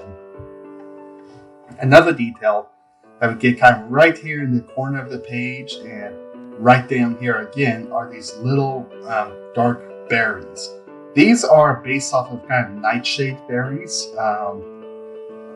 So those are the drugs that he's putting in the food and stuff to make people sleepy. So that way all the inn guests will fall asleep and not hear the secret operation, the people coming in and out of the chimney and stealing stuff. So that's just a small little detail that we can see what he's using to drug foods with. And it's these little sleepy berries. So we come here and we see the food looking very delicious ribs. I like them. That's a nice drawing. As we see them talking, listening kind of more about what they found, just kind of discussing different things and kind of getting an idea of getting the armies to turn on each other. And so they eat up for a long night of work, which is going to make eating up for the long night of work will make their long night of work much harder. So we see them staking out one of the wagons with the fire bombs. Tyria's behind some boxes looking sleepy. Sarah Verge's up on a roof looking sleepy. And Aurora is up against a corner looking sleepy as we get the sound of the grappling hook hitting on the roof. Kind of giving a clue as to the sound that Sarah Verge heard earlier. I think it's even in the same font color and such. So we hear someone yelling as Aurora struggles to wake up. We can see that she's been asleep, drooling, wrapped herself up in her cape a bit. And Sarah Verge is chasing after the person, and he's the one yelling that the person is up on the roof running. And so Sarah Verge, of course, he's pretty nimble, so he's going to catch up this person pretty easily. Grabs him, and person takes a swing at him. We can see that they're masked up, and he hits them, knocking their hood off, and we see that it's kind of looks like the innkeeper. All right, and so he's confused by this. So this is where the other clue comes in with the innkeeper. Is that she is one of a pair of twins. So this is the other twin. The hairstyling is made to kind of be inverse, where they run it in and run this Almier kind of resistance operation against Thousand Lanes of Furor. So her hair is half, right? This is an intentional design to say that, to kind of make the opposite. So this is half of, I guess you could say half of the truth, whereas the innkeeper head of hair is full, so that would be the whole truth. But the hairs are opposite, so since we see that this person would be involved with the inn and the thieving operation more directly, she should have the full head of hair. well, the innkeeper would have half the hair because she's only posing as half their operation. So this is just I guess you could say a poor visual clue, as you have to swap the hairs around to get a better representation of it. In addition to this, we'll find out later that this creates a good cover of if anyone sees this person and thinks it's an innkeeper, that when they go to check the innkeeper, they'll see she has a full head of hair and isn't wearing a wig, so it couldn't be her. So that's just kind of a way to throw, help create a smoke screen to throw people off a trail as kind of a fail-safe. And you see Sarah Verdre is kind of confused and gets taken off guard in his stupor because once again he is drugged and goes to fall off the roof. But he's still pretty proficient. As he falls, he pulls out his gun and fires some shots up there using the scatter shot. We can see that he manages to tag her a bit, but he is unable to catch himself and breaks his leg in the fall. And we can see that this person here is wanting a firebomb to finish the blueberry or Sarah Verge. Now, this is a detail of showing off on this person's face a little bit, or at least their hair and eyes, because a lot of people assume that this was the chef, which would be a good assumption to make, except this would mean he would be cooking in the day and stealing stuff at night. So when would he sleep? And so this was to kind of so in other words, he wouldn't have had time to do both things. So this was a way to kind of introduce a hidden fourth member at this point in time to throw people off as to if the chef was involved or not. By making it so we could see that the chef had brown hair, he has blonde hair, so clearly not the same person. So yeah, that's kind of why I showed his face here, was to create or more of his face here was to create, I guess you could say, clear up that potential connection, mask the connection more by showing the fourth member. So just a little bit misleading along the right directions. So Sarah Verge is trying to get away, but he can't because his leg is injured. The firebomb comes over the roof at him. It's looking like it's getting him, but we get a nice fast hammer flying in. We can see kind of the blurring. I like this, the blurring in the background as the hammer comes zipping along. And a nice solid explosion with the lightning coming off it as the hammer hits the firebomb, saving Sarah Verge. So you can see though that some damage was still done from the firebomb as the roof in the front of the palaces are scorched and on fire, and that the thieves have gotten away. So Aurora is taking a quick minute to try and fix up Sarah Verge before anyone else comes so he can move. I mean, we get some little detail here with the light where we can see that when she heals an area, as we've seen in the past, a light has flashed from the injuries and such. But we can also see that light is being shown up through Sarah Verge's skin on like his head and his arm and even his ear. I mean, not much. It's fun to point out his big floppy ears occasionally.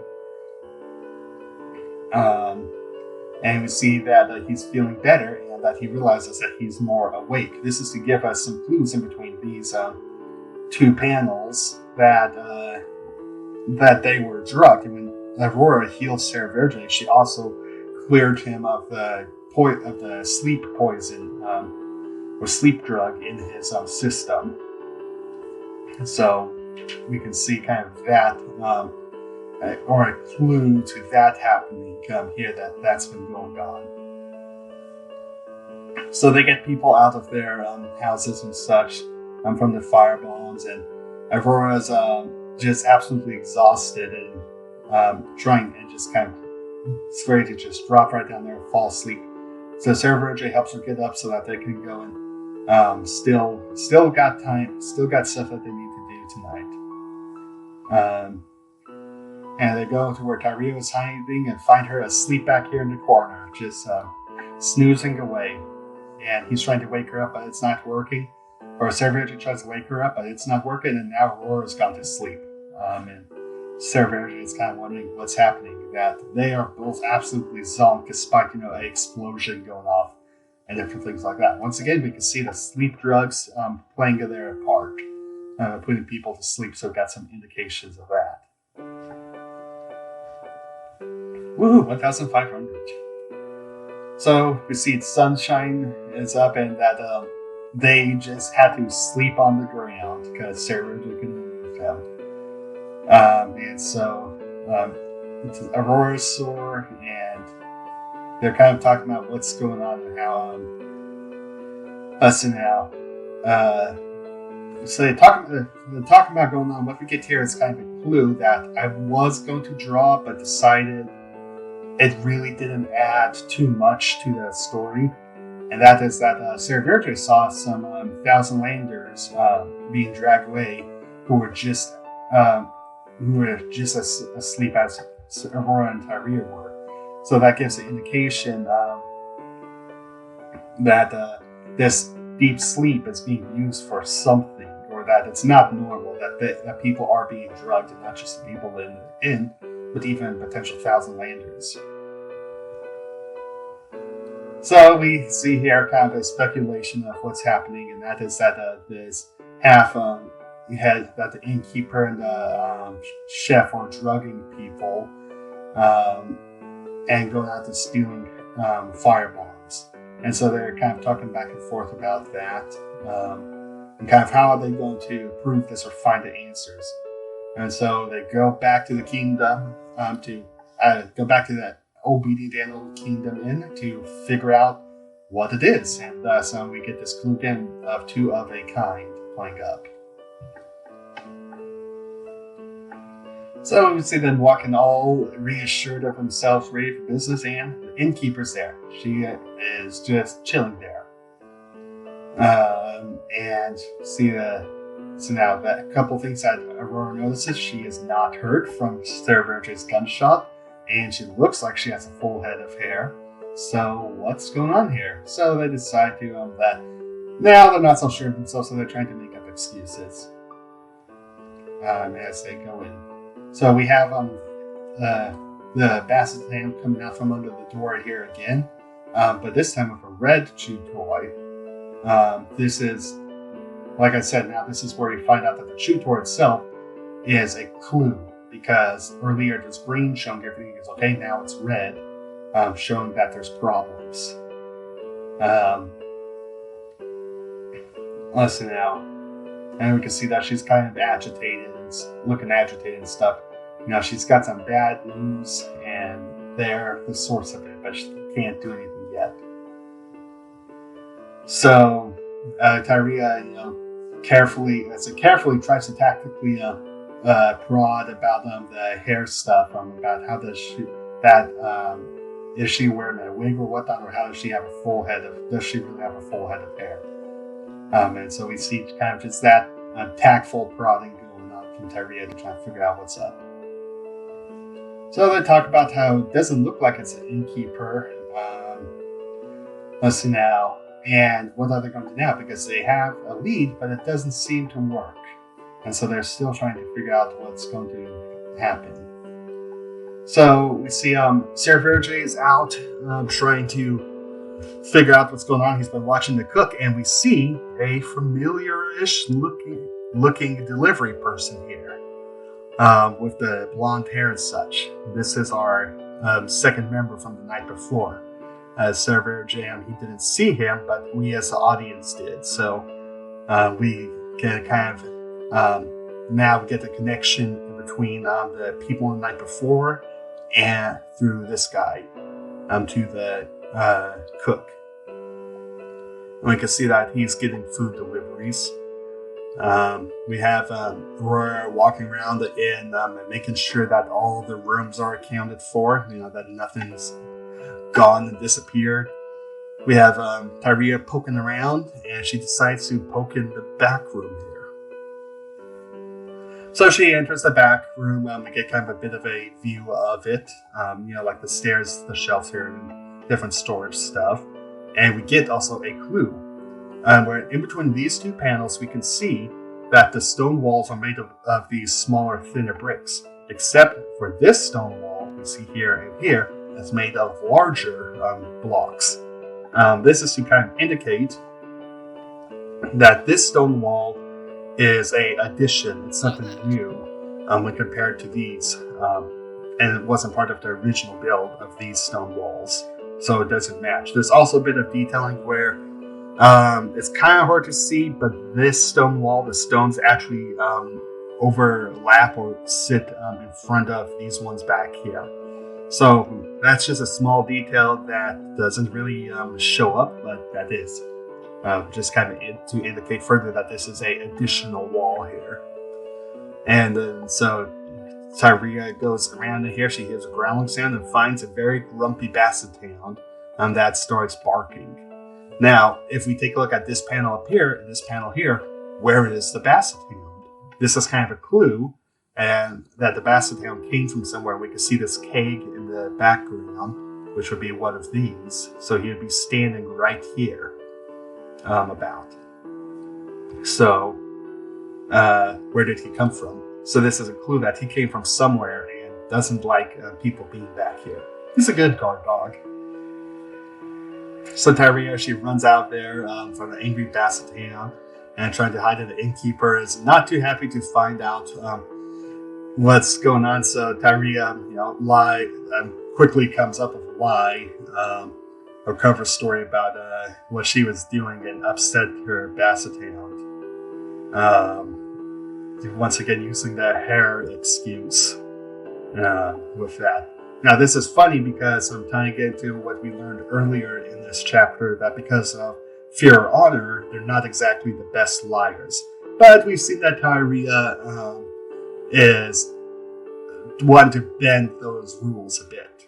And so we can see kind of that further at play here, that she could come up with a good cover story sometimes, unless it's entirely unexpected, like we saw back with the healing stuff, where if they don't have a cover story, she can't come up with one on the fly. So just delivers stuff. So a slight shift in her skill set since then up to here. So we got the innkeeper getting tired of him causing trouble and listening at and even bringing some extra drinks. Right, this ties into that she's trying to drug them more, so that way they'll sleep and not mess with their plans anymore tonight. So they got to talking around about stuff, about kind of what they found. Let's see now. And we kind of get an indication here that they were unable to find a kitchen. Let's now. And so kind of just indication that the kitchen is what's missing. And so we get kind of further leaning on into that. So we get, just kind of visually here where with that realization things turn around. So we can see that this panel's been flipped. As they, listen now, decide what they're going to do. What they're going to do is start off by drugging themselves. So, they've been drugged and, Aurora then heals them and herself, clearing the drug out of their system. And so as far as the innkeeper is concerned, that they should be quite thoroughly sleepy right now. And so they're trying to decide what they're going to do, or how they're going to find this missing kitchen. And what they're going to do is find the chimney. So if they can't find a real entry to the kitchen, they're going to go down the chimney and find where the kitchen is. So we see here, on the chimney, we see once again the clank sound as the grapple hook comes up, and our thief struggles with her injured shoulder to get out of the chimney, and Serverge is there waiting for her. So they intercept her, tie her up so she can't do anything or go anywhere. We can see here that I've got half the shaved head, so we know that this is the furthering. This and the injured shoulder shows that this is not the innkeeper, this is someone else. It looks like the innkeeper. So this would be the other twin. And they're onto the gig. And so taking a look at this chimney, Sarah Virgin finds that he's too big to go down it. So they have to send Tyria down. So she wriggles her way down, and we see her kind of struggle to climb down. Hoofs. Cow hoofs, not always the best thing for climbing with, as she kind of skids her way down and lands inside the chimney. And that this is really the place. As we see, it is filled with firebombs, maps. We got the chew toys here for the signals, some bloody bandages, and even some Almier, some Thousand Lander flags. And we got a small little door here. That we'll see that come into play in a bit. So Tyria's is now looking around, sees that there's a small crawl door, and we can see now from these walls here. Let's go back. And so we can see from these walls here that this is the other side of that hidden wall in the cellar area or the kitchen, because we got these same longer shaped bricks here, with the bigger bricks making up this wall here. So that's to kind of indicate that this is on the other side of that false wall. Alright, so we come down here. As Tyria is looking around, kind of giving some indications of stuff, and she realizes that a small crawl door meant that this is where the dog came from, and he's immediately coming back through that crawl door after Tyria, and he's not too happy to have her back here. Get her yelling about bad dog, and now she needs Sarah and Jay's help with this dog. She's going to not hurt the dog. So she's got one of Sarah and Jay's guns, telling it to stay calm as she's up on this table and crawling its way up onto this table to try and get her. She grabs one of the Thousand Land flags, throws it on, kind of get it just under this flag, and that's now aggressively freaking out as she scoops it up and ties it in a trap and get in. So she's able to handle the dog on her own. As we can see that Sarah Roger is pretty confident in her in handling the dog. So they're going to decide what to do. Is they're going to take a look around the cellar, and then Tyria finds that the innkeeper heard the dog, and now she's in. So this kind of proves to us that the innkeeper, this is unquestionably proof that the innkeeper was part of what's going on. Because she knows how to get into this secret room. So, to see that, she's got Tyria at gunpoint. Sarah Roger hears this, and he's going to go down and get in through the cellar to help Tyria. So we got kind of Tyria walking away as she kind of talks and explains how they know about the whole plan, what's going on, and everything. This is just to kind of help wrap everything up for the reader, and make sure that I guess you could say the ending catching the bad guy moment. And so we got her that the innkeeper isn't too happy with like that, and Tyria, she's a troublemaker. She always liked to be trouble, so she kicks the table, breaking the lamp and making everything go dark. And right as she did this, she moved quickly, avoiding a gunshot that was going to come for her. So while we can't really see it because it's perhaps not the best illustrated, it's dark in here, so they're having a hard time seeing each other in this pitch blackness. But the audience, we still need to see what's happening. So Tyria tackles the innkeeper, gets hit upside the head by the gun, and they square off with a dog barking in the background. The innkeeper is kind of taking swings at Tyria. Tyria is hitting back. And Tyria pulls out her Fury dagger and is ready to fight the innkeeper, and gets her with the dagger. So Tyria, historically has not been a close range fighter or very fond of it, but we see here that she's kind of overcome or raised to the occasion of having to fight in close range and get someone with her dagger. And so we can see that the person's hurt pretty bad as Sarah Reggie comes sliding in the door and runs into the dog with his head hurting it, which makes him a big meanie for hurting the dog. So that kind of is the wrap up as we see less than all four of the people get kind of arrested and handed over to Fear of a Thousand Lands. We can see the two twins, the innkeeper and the thief, the cook, and the delivery man that were all working together. Server and Aurora gives us a nice rundown of what happens as we get a view over just the final overviews of the clues and such, as we got the obedient animal kingdom, which wasn't really a obedient animal, also the two of a kind clue, why she's willing to listen out, kind of her role in providing operations and stuff, and making host. A close up here on the sleep berries that is being mixed into the foods, so that way people would fall asleep. The delivery man that would take leftovers to the, as she says, guards near the firebomb carts, causing them to go to sleep. Guards, listen out, firebombs get stolen while everyone's asleep and are stored in a hidden area in the hidden kitchen.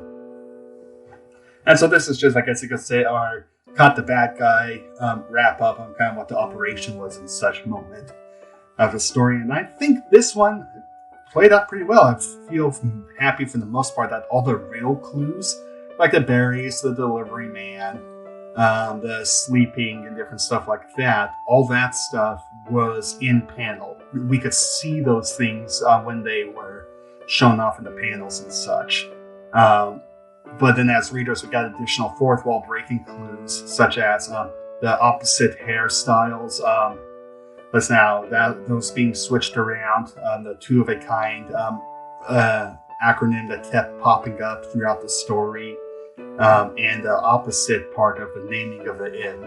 So call those the fourth wall breaking clues that we've had throughout it. So overall, I'd say that I've liked this story quite a bit. I feel like that it's perhaps been my only good mystery story that I wrote. I actually remembered all the clues this time. And so the people are taken off by the Thousand Lands and Almiers. Each one gets a pair to deal with. And we see that, they did do some good in stopping the war, or a breakout of the war from getting worse the breakout of the war in between Führer and Thousand Lands, and it saved the town from going up the central city from going up like a powder keg. It isn't quite what they wanted. They didn't want to come out here and expect to have to be responsible for catching Almier doing bad things. So this is kind of to play off of what I guess Aurora wanted to do. She wanted to help the Almier citizens and such that were negatively impacted by the war. And she did do that, but she did that by catching bad Almier citizens that were wanting to escalate the war. So it's not what she expected to do. And so this differs from like in Thousand Lands and Führer, where she spent a lot of her time actually helping citizens that were dealing with other troubles from having the lack of soldiers and stuff in those regions. So yeah, it's just kind of a little unexpected thing, and not how she was expecting to help people. So we get a cutaway here to the Almier Queen as she's trying to figure out what's happening, and we can see that she's got a elf, Almier agent here helping her, as she's wondering what's happening. That everything has gone bad now. The planes are terrible. How did this happen? So she is quite upset. Is ultimately just it that things aren't going good for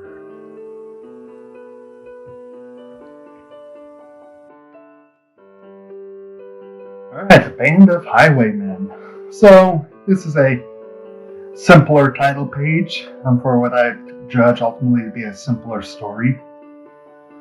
We can already see just from the silhouettes here that we got what looks like to be an orc and some trolls. So this is to kind of indicate that things are, I guess because I simpler, that this is going to be maybe a nicer story. I'm not entirely sure, but just some indication of stuff that's going to come. So we got Aurora in a good mood, just humming away the morning, getting Terry up from there from her nice soft bed, and she's wondering is Sarah in his room, at which she knocks and he is, and he's grumpy. Or at least it seems that way. So we get just kind of a visual here that Sarah J was over in Tyria's room. He had to jump over to his window so he could yell from his room real quick. So we got Tyria laughing about that. Now the big mystery that I joked about was, is the blueberries in the wind? No idea. That's a wonderful thing about art, is if it doesn't exist, it doesn't exist. Well, if you don't draw it, it doesn't exist. So that's just some fun stuff with that. Also recontextualizes what Tyria was saying. So yeah, so just a bit of humor to start this chapter off. So Sarah Verge points out that historically they've crossed into Almier 3 times, and each one has been crazy that they've crossed over in. I'm kind of highlighting the Shadow and the Sun story, the Shifting Sands story, and the Street Stalker story. To which Aurora points out that 2 of those were in the Madlands, which looks like they're mad. As she points out here that they were already in Almier when they ran into the Street Stalker story, so that doesn't count. So they've technically only, in her mind, crossed over 2 times. So they're going to now cross over into Almier and see what happens. So small detail, we can see that Fear and Thousand Land flags are both on the Almier side here, as they're both invading that land. So we get kind of just that visual of what the flags are showing off. So we can see the city in the distance. We can see again the Thousand Land flag and the Fear flag here, but over here we can see towards the water just the Thousand Land flags, and over towards Fear just the Fear flags. So just some nice little distant visual storytelling as they travel along a nicely worn road. It looks good. I like the wheel ruts in it. Walking along the trail along this nice river through the trees, taking a break in some shade, passing a Führer caravan as they come into this smaller town. So they come here, and we can see just kind of a bunch of people, Almier people, just kind of looking at them come in. But there's no Führer soldiers here, so they're wondering what's going on. Why do people seem so grumpy and such? When I say seem so grumpy, I'm just kind of watching them and gradually surround them. So Aurora is asking them what they're up to, and they talk with this guy here, what's now, just trying to figure out what's going on. Why do we have these strangers traveling into our town during the wartime? And it's not much, just I guess you're an idiot. So, that didn't go as expected. It could have gone a lot worse, and they're just kind of sitting there trying to figure out what they're going to do next when this wagon pulls up, and we see that it's messy, that it got blood coming out of it and a lot of bullet holes in it, and the driver's saying they need help. So trouble has arrived after they arrived. So right on cue, we have a story now. That they were ambushed by some Führer thugs outside of the town. And so Sarah Branch is saying, hold up, Aurora, maybe we should figure out a bit more. We see that this guy doesn't look too happy with what's happening, and doesn't seem to trust Aurora all that much. So we got Tyria looking at something else. We can see this wood marks here, but what she's looking at is bullet holes, and that due to the way the bullet holes look, is that people were firing into and out of the canopy. So it looks like it was an exchange of gunfire. That's something that Führer soldiers would not use. So this guy comes over to talk with Aurora, and she asks if the car driver is going to be okay.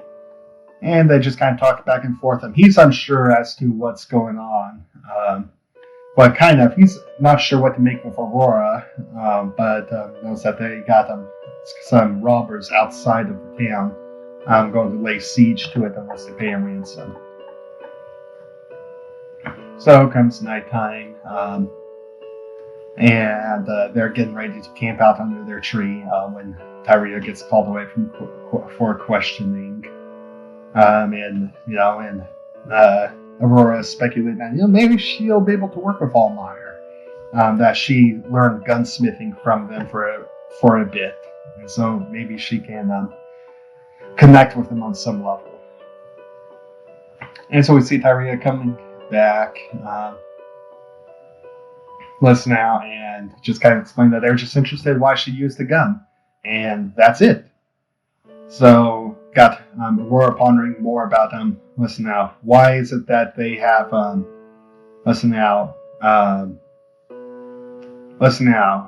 basically townspeople with no weapons, why there are a lot of men here. This ties into kind of the visual backgrounds characters we've seen of the over the course of Spirit of Adventure, where a lot of citizens make up of women and old men, and very occasionally very young men.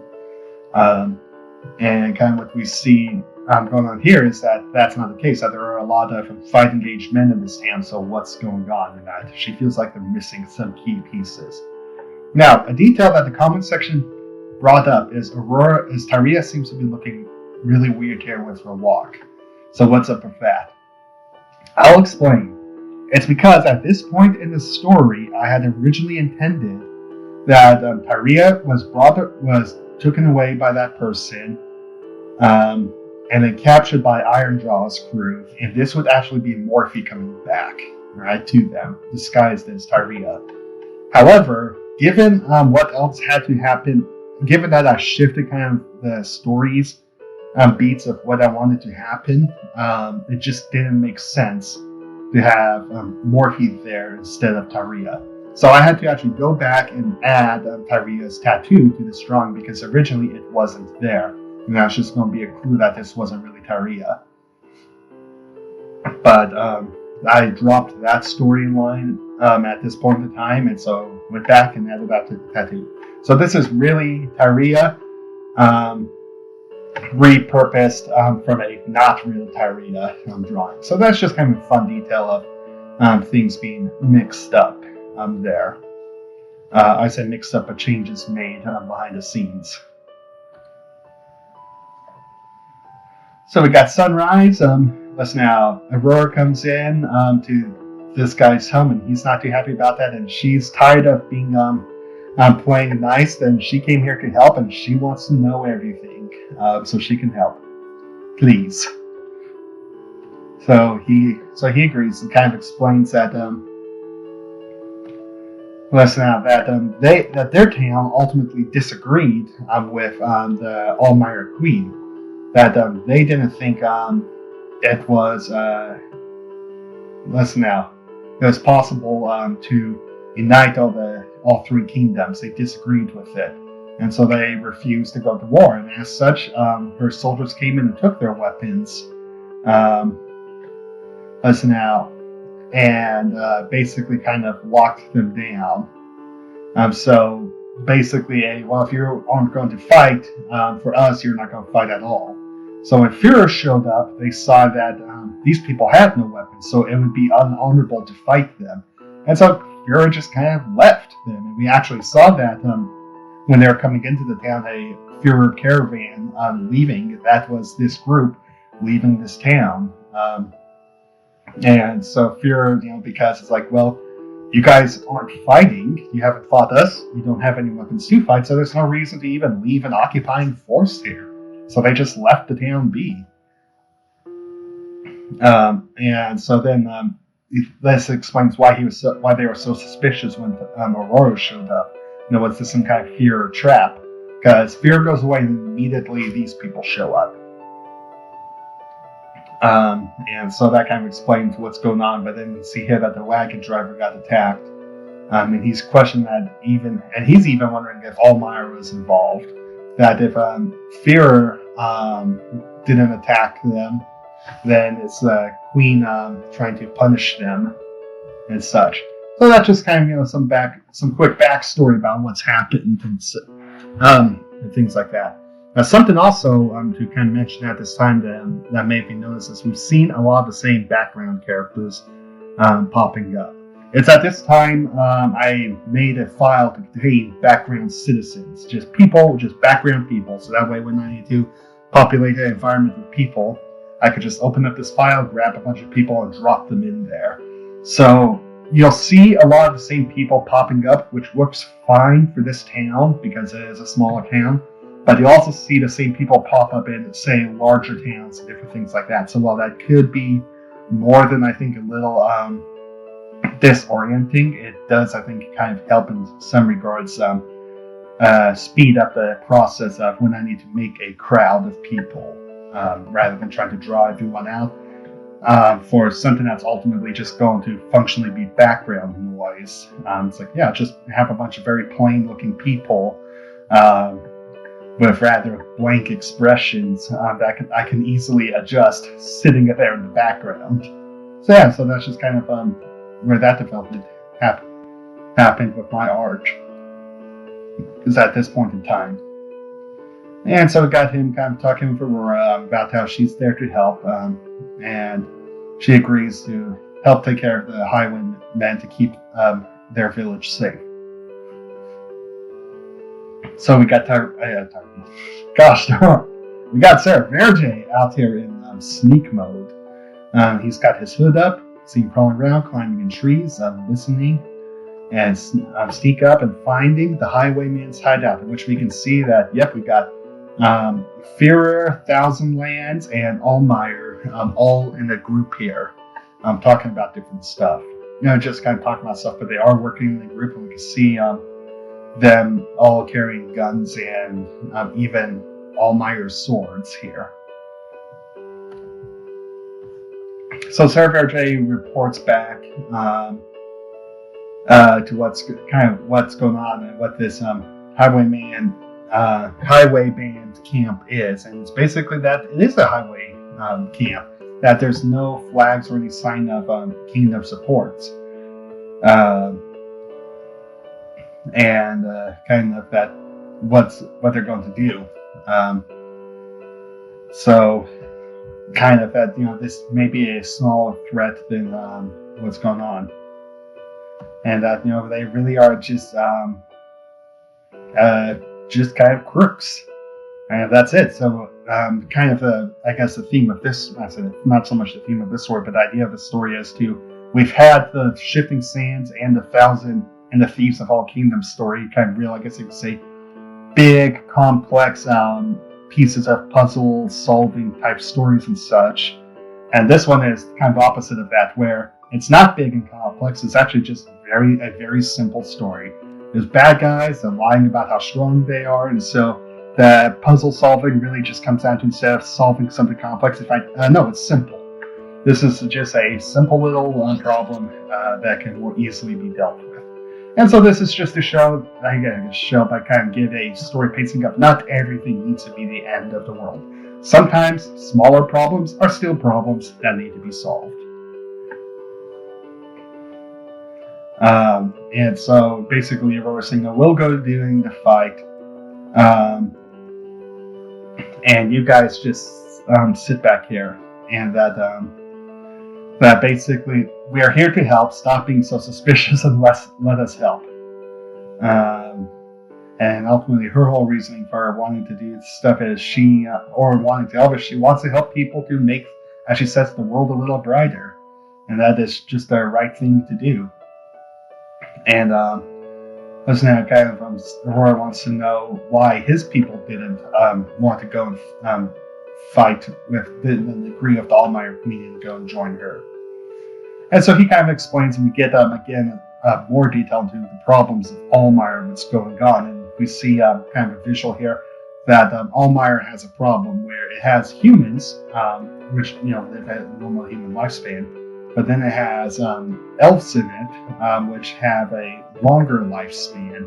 And so between these two groups of, I guess you could say, people with very different life expectancies in them, this ends up creating a bit of a dilemma in how should the kingdom be ran. Should it be ran with the attention of the longer living people, or should it be ran with the attention of the shorter lived people? And we'll kind of see that problem of how this happened later on, or some issues with that. But we get kind of a breakdown lesson now that elves live a long time, and so they're able to accumulate a lot of knowledge. And so we see kind of a reflection of that, where we see a few books here, but compared to elf, we see a larger bookshelf. So this elf theoretically knows more than this human does. But since humans actually age much faster, they acquire a different perspective of life.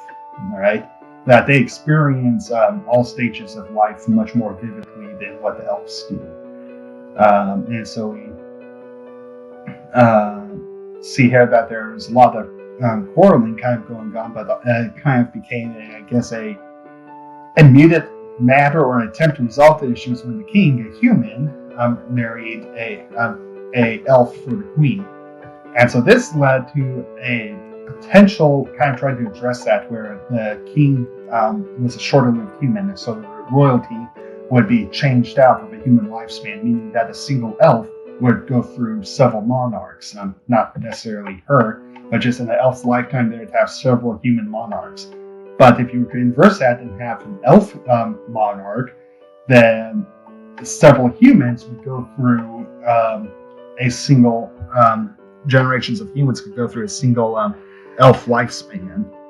And so kind of the benefits of, say, some perspectives on that is a elf can take a longer term perspective of how to do stuff, but this could lead to a problem not being resolved in a human lifespan.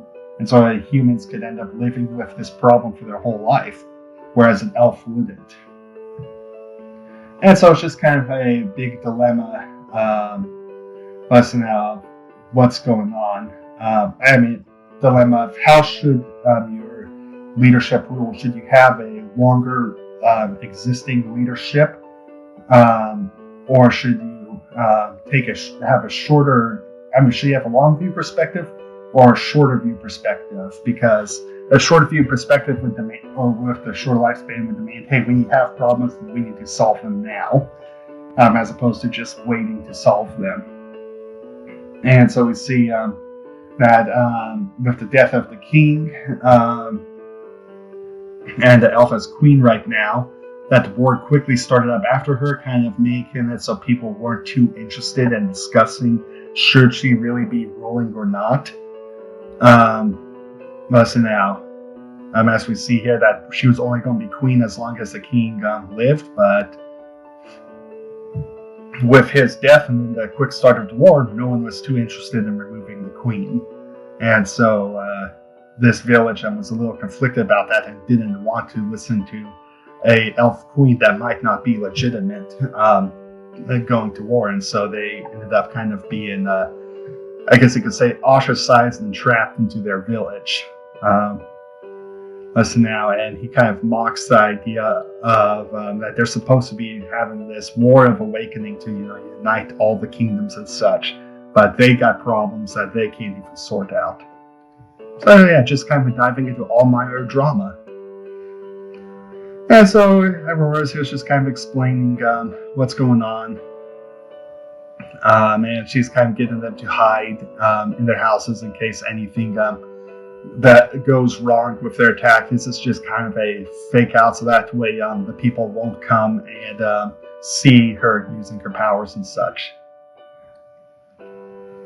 And so we got this cart coming out. Highwaymen and Scout sees it. They're still trying to pose as Führer troops, so they're holding up the cart. And we see the person jump into the cart, and we see that, of course, with this tail here, that's Aurora. So they're trying to get her to come out, and she comes out, bursting out of the top of the cart with a hammer ready. I like this panel. You got the tearing fabric of the card cover, her jumping out, and you got like the cape flying out, and the hammer formed. I think it's just a nice little action, prelude to action setup panel. So yeah, it's just a nice little moment there. Got, of course, another nice explosion. I'm so glad I learned how to draw explosions. If you're learn to draw explosions, because they are really fun to do and can really make stuff look cool. And you see that with that attack, that, kind of gig is up, 1,000 land troops pop up, 1,000 land troops and trolls pop up. It's time to fight. So you see Sir Aurora's ducks out behind the cart. She's, of course, taking some hit, but it's patching herself up. Sir Verge is off doing his thing, sneaking around and ambushing the ambushers. And we see we got this Almier guy here watching everything. And suddenly hears a snapping sound and is on the run, avoiding a gunshot and taking cover. As you can see that Tyria missed. She accidentally doesn't have Sir Verge's sneaking skills, so she missed her chance to get in close for a shot. And so kind of we see that she's not too thrilled with that. As she ejects around from her gun. And this is really the first time since Our Purpose story. Actually, no. So she made this gun in the Our Purpose story, but this is the first time she actually gets to use it. So we actually get to see this gun in action. And so it's not a semi-auto gun. She has to manually eject each round from it. It's just that she doesn't then have to put in a new round. So, see here, kind of got a little gunfight as she takes cover behind the tree, getting shot. She moves in closer. He shoots again and misses her. She shoots at him, misses, hitting the tree. As we see, this is a bit of a fake out, because as he starts to run, she cycles out the round and then shoots. So this is to kind of show off what her weapon modification really is. So even though she has to still manually eject each round, because she doesn't have to put a new round in, she actually has a higher rate of fire. So she can shoot, eject around, and shoot again, as opposed to shoot, eject, put round in, and then shoot again. So it just speeds up her rate of fire. So when he shoots here, she knows she has time to run to a new piece of cover and get in closer before he can reload and fire again, which causes him to miss, because he doesn't have the rate of fire in order to catch her traveling in between cover. But she does, so she shoots this tree, causing him to bolt from his cover to take up a new position. Him thinking that he has time to run, but all she has to do with her high rate of fire is eject around and then shoot again. So this was just kind of a way to show off the benefit of what her gun does, and the modification it makes, and how that higher rate of fire can really give her an edge in combat.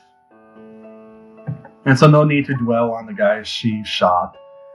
So she's just kind of explaining how her gun works to Sir Verge.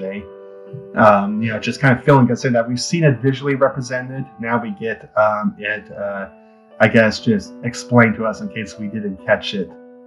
You see here that they have a problem with a orc survived, and so Aurora needs to decide what are they going to do with this orc. So this kind of comes into conflict because she's big on helping people, but not murdering people. So what are they going to do? And he's trying to insult her on that she has no fear or honor and such. She's not buying it. She just wants to know why they attacked the card, and said that it's easy and that they could just take whatever they wanted. And she basically says that you don't sound much like a Fuhrer yourself if you're just wanting to take easy stuff. And we kind of better understand of what's going on here. That listen now that he doesn't care about Fuhrer. That from his perspective, that all this talk of honor and different stuff like that, it's great when you're strong. but it doesn't matter when you're weak, and how kind of the fear perspective of, to be honest, and different stuff like that is really a cruel and unfair one.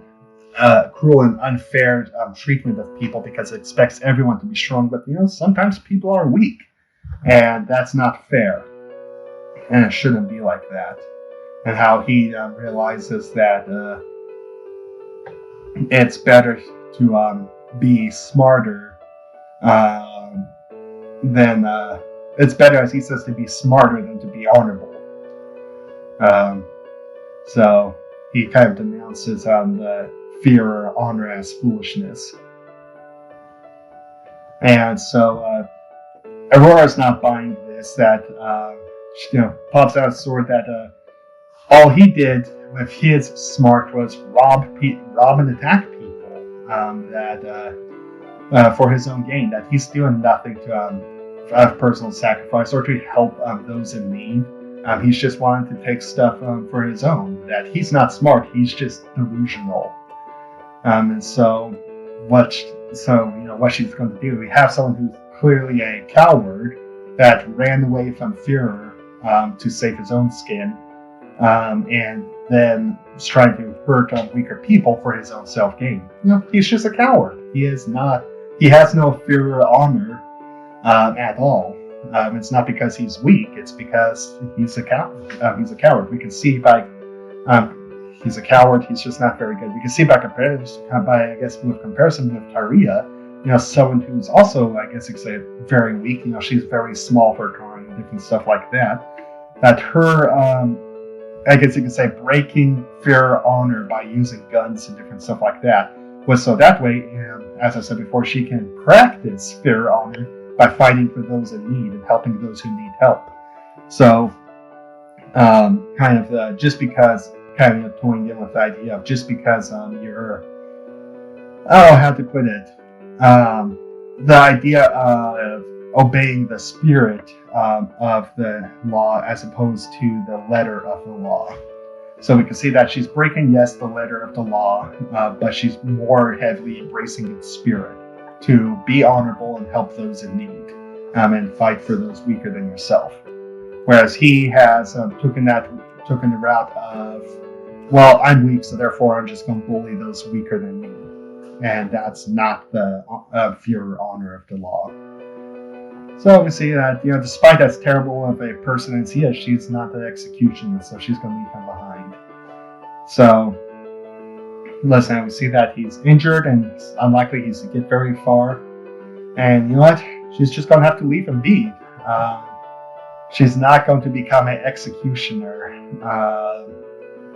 Listen now. And that really all she does is she wants to help and protect people.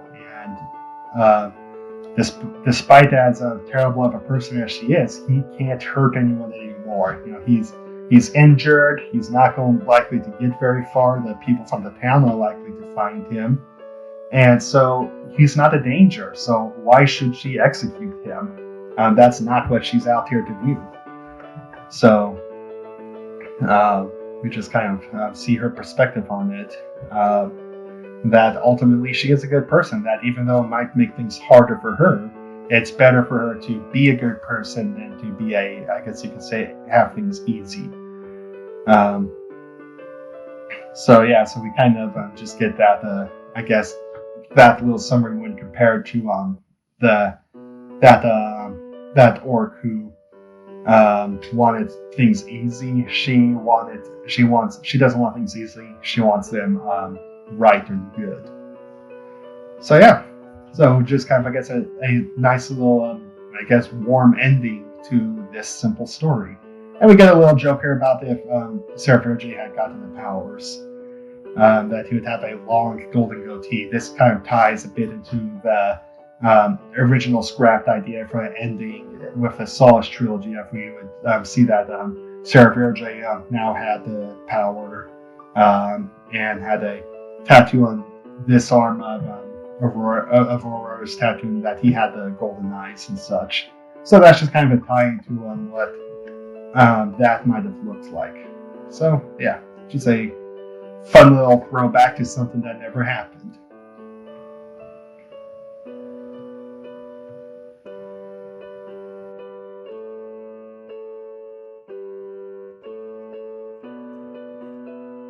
right, Shady Creek. So this is intended to just be a nice little relaxing story. The last 3 stories by this point in time had been pretty intense. I knew that we're going to have an intense one coming up next, so I thought, we need a bit of a breather here. So we took a moment for a nice little relaxing break story. Got some nice trees there, some leaves, a nice water and some rocks and such. We got the shade in the creek in the creek. So yeah, so just a nice relaxing little story. So let's check it out. Got sun shining through the leaves, the water gurgling, birds singing, and a tunk tunk tunk tunk, and a Tyria running for the water. She's quite happy. And then Sarah Verge comes after her and tackles and splashes her into the water. And we see that they're kind of enjoying the joke, and that Aurora is about to upstage them all with a cannonball into what is clearly a very shallow pool of water. It makes quite the splash with it. So kind of an interesting note here is doing for like this panel and such. I really took the time to try and practice drawing water splashes and such. And so this was a nice opportunity to practice something I don't get to do a whole lot of. So we can kind of see some of those works going on here. Of course, acknowledging that the water wasn't very deep. And just back and forth talking as they just kind of joke around and decide what are you going to do in the river or a creek. Well, you do whenever you're in a creek. You try and build a little dam for it and just have fun. So this is loosely, so I was supposed to talk about it, this is, since we got a nice video, this is loosely based off of a campsite that I say campsite, but a place that I camped during my scout years. We hiked into the bottom of this canyon, and it really wasn't a campsite. It was just a spot that we put out our sleeping bags and slept in there. Except this area, so we slept in kind of this area here. Except this wasn't a sandy beach. It's just one big flat rock, and that was really, of course, really unpleasant to be on.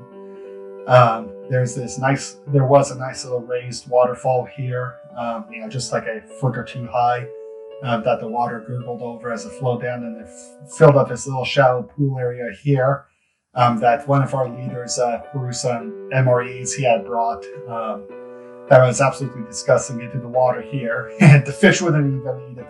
The MREs the food was still sitting in there in the bottom. He survived by eating a lot of the granola bars I had brought. I brought a whole box of granola bars because, hey, I wanted a lot of food, and that's what I put into work to carry that. Saved his life, it seems. And over across this side, we didn't have trees. It was just a big rock wall from the cliff going up. So, like I said, it's loosely based on the campsite from that experience. And yeah, not a whole much. Just thought it was a little interesting commentary about how it came to this form. So we got Tyria collecting some rocks. Sarah Verge trying to widen the rock flow out a bit. This now we got Aurora looking for some, getting some sticks and such. And just them kind of enjoying in, sticks, logs, and relaxing as they build themselves a little lodge, and Sarah Verge continues to hammer away at the rock. Tyria filling in some of the rocks, and they complete the little pool things, and they start to fill up. Once again, we see that water splashing going on here. And we see the result of them using a log to make up the base of the lounge with actual rock walls, or the walls being made from rocks to help fill up into little pools. And they get to lay back under kind of the waterfall things and enjoy the relaxation as Aurora just absolutely melts, feels the stress melts away from her as she just slides into the water. This was brief. This little thing was based off of a moment I had when I was at my grandma's house, where we had traveled there all day, and I went upstairs, set up my computer stuff, and was drawing. And the window was open. There's a nice cool breeze, and I just felt the stress just run out from the top of my head, and just run away from me. And I have probably never been quite that relaxed ever again in my life, and that was years ago. But yeah, so just kind of trying to capture that sensation of just the stress flowing out from the top of your head. So that's just kind of what that's based off of. And we just did a rundown of all the stuff that they've gone through in the listen now. And just kind of what a long adventure it's been, and how much that Aurora has had to deal with. And how the stress is just flowing away from her. And she just talks about how grateful she is in them making things easier. So making the hard times bearable, and things better for her. This is, I guess, kind of a awkward little compliment, as they are currently doing something that's causing Aurora a great deal of stress. But that seems to have flown away from her at this moment. As they all just take a moment to just relax and forget about all the problems. So we have them, after relaxing, playing some games, little games like horseshoe-like thing, some pranks, sunset, cooking some food, and just enjoying camping. After Aurora is asleep, and Tyria wakes up and is up to no good. So Tyria heads out, and Sarah waits for their own little fun to start. So we have Sarah gets up and finds Tyria. Now they flirt a little bit, and then run off to, I don't know if it's called foreplay or just fun play before stuff. So just some games. We got this panel. I like this panel. Just with the blacked out lights, and you see just some of the moonlights reflecting off of them partly. Not much to it. I just like this panel. So I run through the bushes and trees, and Sarah Verge gets hit by a Tyria trap. I like this expression of Tyria kind of bragging about the trickiest prey there is. She's certainly clever. We see her as she continues to trick, falling into. We see her.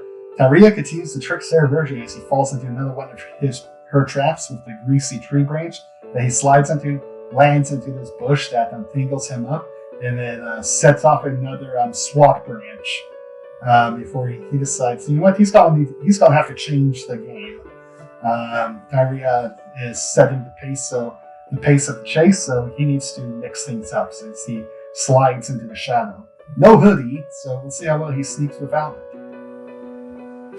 I like it, so Tyria looking around the tree and seeing that Sarah Verge is gone, and she knows she's in trouble. To which he acknowledges that she says she causes trouble. She likes causing trouble. So he caught her, and she's got one last trick, and that is a blind. Listen now, as they go off to have a little romantic rendezvous. So I just like that whole series of pages. I thought it was kind of a very cute, fun, flirtatious nature that played off both their natures. So yeah, it was fun. I like it. And the moonlight shadowing and stuff is a lot of fun too. Actually, I suppose go back and talk about that real quick. There's not a whole lot with it to, I guess I could talk about it. Then there's these moonbeams I put throughout stuff to kind of show it like shining through like the tree branches and different stuff like that.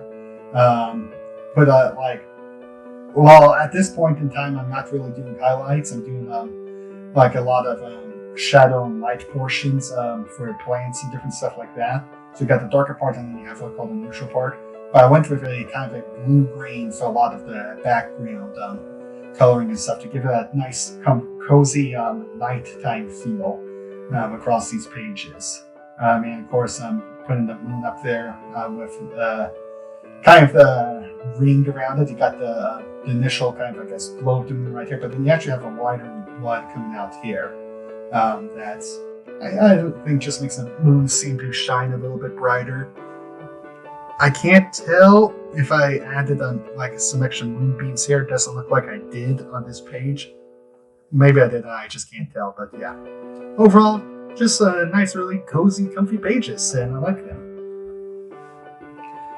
So we have Aurora waking up, seeing them gone, but they're not up to anything, at least anymore. So they're up and taking they're up enjoying the tubs for a wash. Listen now, as we get another joke about them, Aurora being a peeping Tom or a peeking Tammy, I think it might actually be the correct term. So we get a nice joke about that coming up again.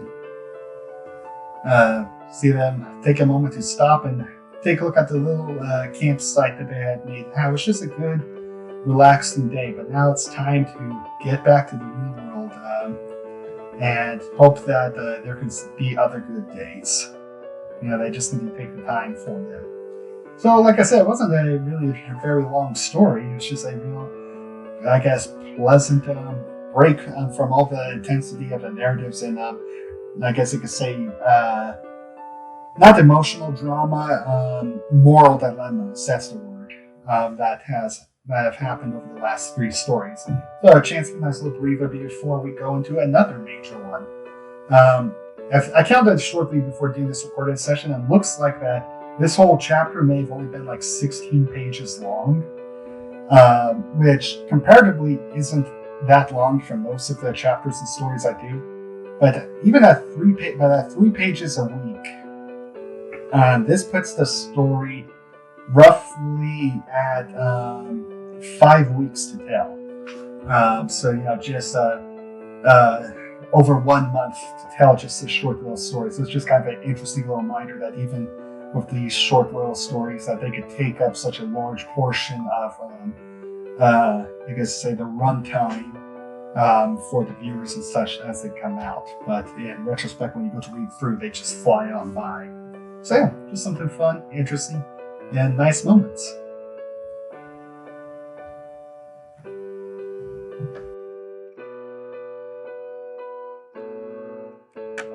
Right. Eruption. So this one was a doozy of a story. I think it ended up almost being as long as Absolution and Exaltation from the Solace trilogy. So just this chapter alone was super long. And we got a pretty decent title page with it. Some modified lettering on my part that I did here.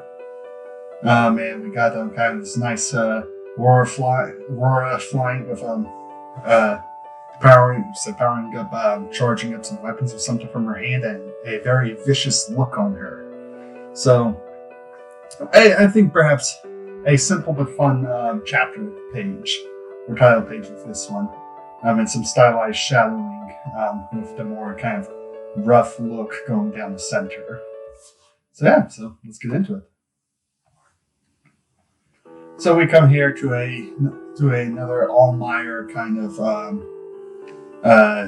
town or city. We don't have a map established for this one, and I think that's a missed opportunity on my part. That of stuff that will happen later in the story, just to show that this is actually a pretty decently sized place. We can see that this is the Thousand Land area as they stand by the broken door. We got the Aurora's stuff being searched, and they go into town, and we get just some townspeople. We can see the replicating townsfolk from the background I talked about. We got some trolls here and a golem kind of, and so everyone's just kind of moving along, doing their thing. Tyria splits off to go find some stuff for an evening, to ready herself for an evening with Sarah Verde. So We're walking past some troll encampments. Listen now. We're talking with some people and some guards, going shopping for an outfit, and then eventually getting her stuff together and going on her way. Now, so this is a point at which, listen now, I was going to have from the highway bandits, kind of leading into. Well, so originally I wasn't going to do the Shady Creek story. There wasn't going to be a break. It's going to go straight from highway bandits into this story. So we would have had Tyria then replaced partway through the highway bandit story, kind of like I talked about. And so this whole series of pages was going to end up being unnecessary because she order would have been grabbed. However, because I did a Shady Creek story, that story would not make sense to not have Tyria in there and have a fake Tyria or Morphe be there posing as Tyria. That story obviously wouldn't have worked at all if that was the case. So this whole page basically exists because I added a whole little mini relaxing chapter in between the two. And so this is just to establish kind of Tyria getting grabbed. So some detail work we can actually see here is we got this troll who first appears here. We see him again here. Let's see now. Oh, there he is. He's over here in the background, and this is supposed to be him right here. Although since we can't see the hair, but we can actually still see that same arm color. And here he's gone completely, and that's because Tyria has been replaced now. And so this is actually Morphe. So we got Aurora kind of prodding around with Server J to find out how the relationship has been going. We see him actually really look nervous as he starts to kind of pull out his goatee a bit. And so Aurora knows what's up with them, and they are kind of unsure if she knows or not.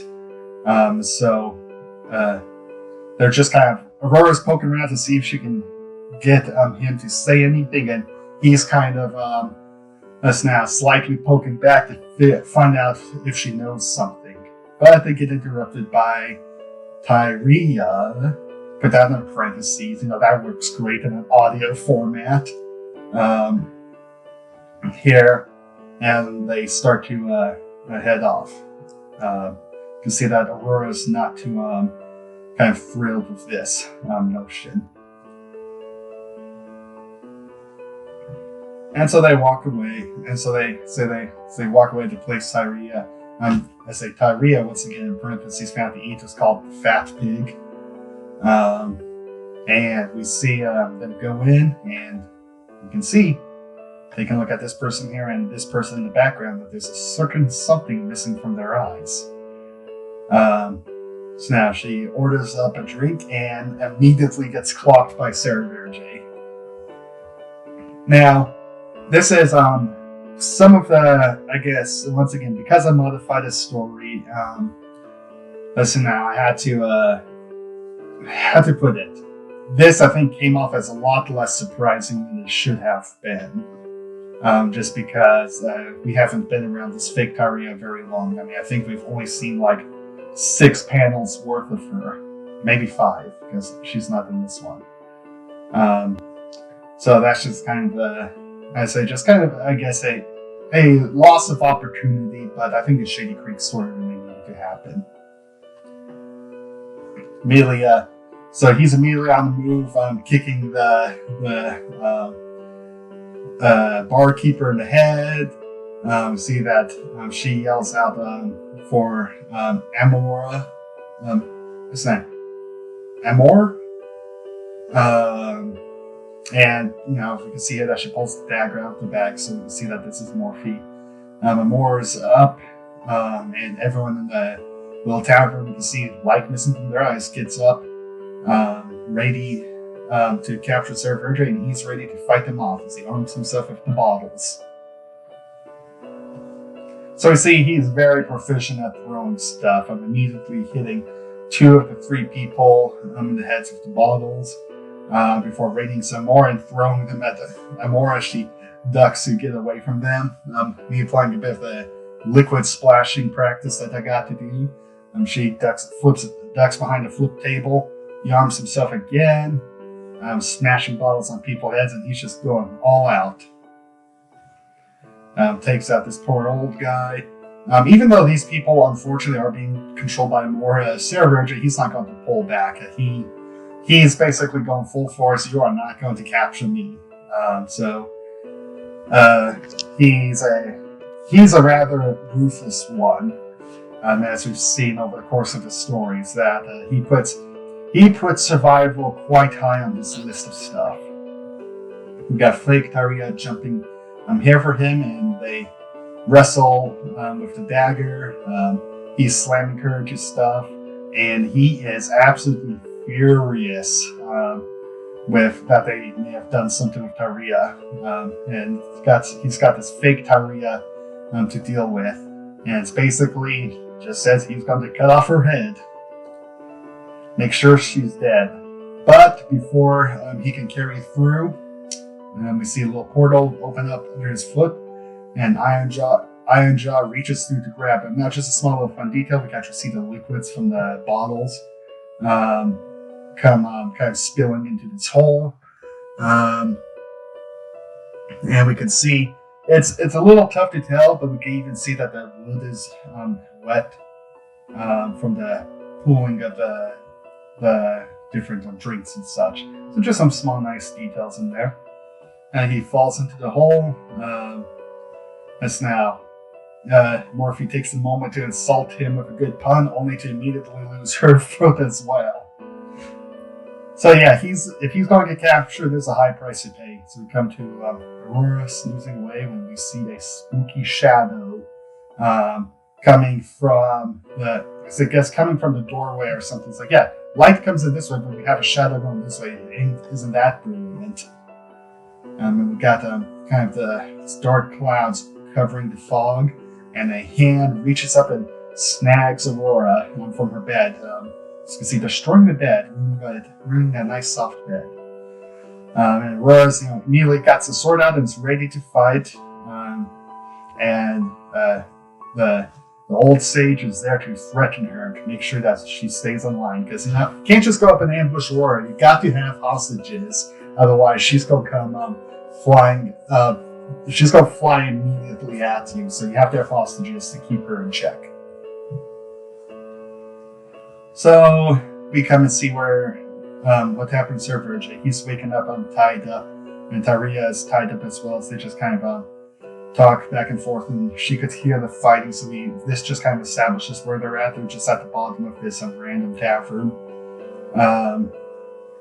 Let's see now, and we get kind of I guess you could say a nice little interesting thing about how Sarah was able to tell that it wasn't Taria in the end. As he said that, should have let you finish shopping, that you weren't extra enough.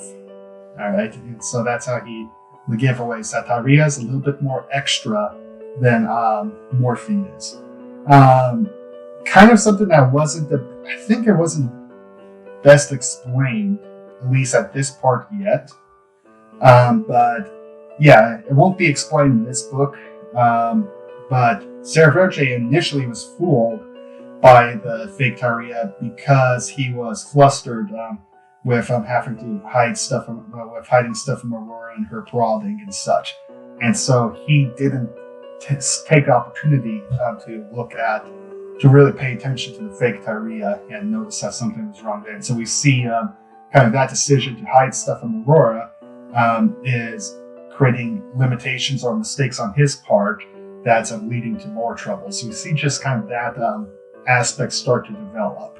And we'll actually revisit this concept in later chapters that come after this. So, but that's just kind of a little detail of explanation as to why this worked so well, or up to a certain point, that we won't get to answer within this story itself, despite how long it is. So we have the sage asking Aurora questions, and basically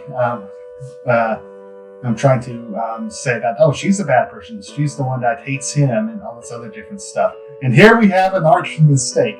I did not catch this until the longest time later, and I have forgotten about it until I just saw it now. I drew the wrong eyelashes on Aurora. So this is 100% a mistake on my part that I don't think anyone in the comment section caught either. But yeah, she has the two big lashes like Tyria does, as opposed to the single one that Aurora does. So that is, oh, that's unfortunate and funny. Oh, it's amazing. Yeah, so we have Sarah Verge trying to escape as he starts to wiggle around, and we see that what these ropes do is that they're magic ropes, and when they get close to each other, they react and start to constrict the people, constrict and hurt the people tied up in them.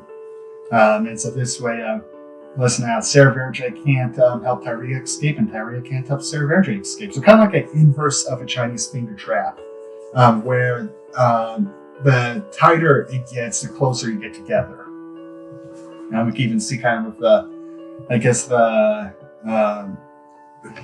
hash lines, I'm not entirely sure what to call it, on the ropes here. It almost looks kind of like the 5 or 7 make up a Chinese finger trap.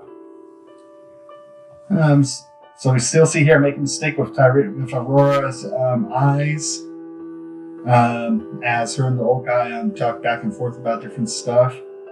And he is basically offering a false apology that I was wrong in not considering you as a person, or as a person. So him just kind of offering a false us now olive branch. So we come back here to Sarah Verge. We got his big ears poking out here, and him looking around trying to find a way out. And Tyria was now looking for some broken glass and trying to use to help start cutting the rope so that they could escape. She's like, oh, well, there's a bottle here, let's use that. So she kicks this box, gets the bottle to fall over, but it holds it back and just kind of rolls away. So their problems are going to be a little bit tougher.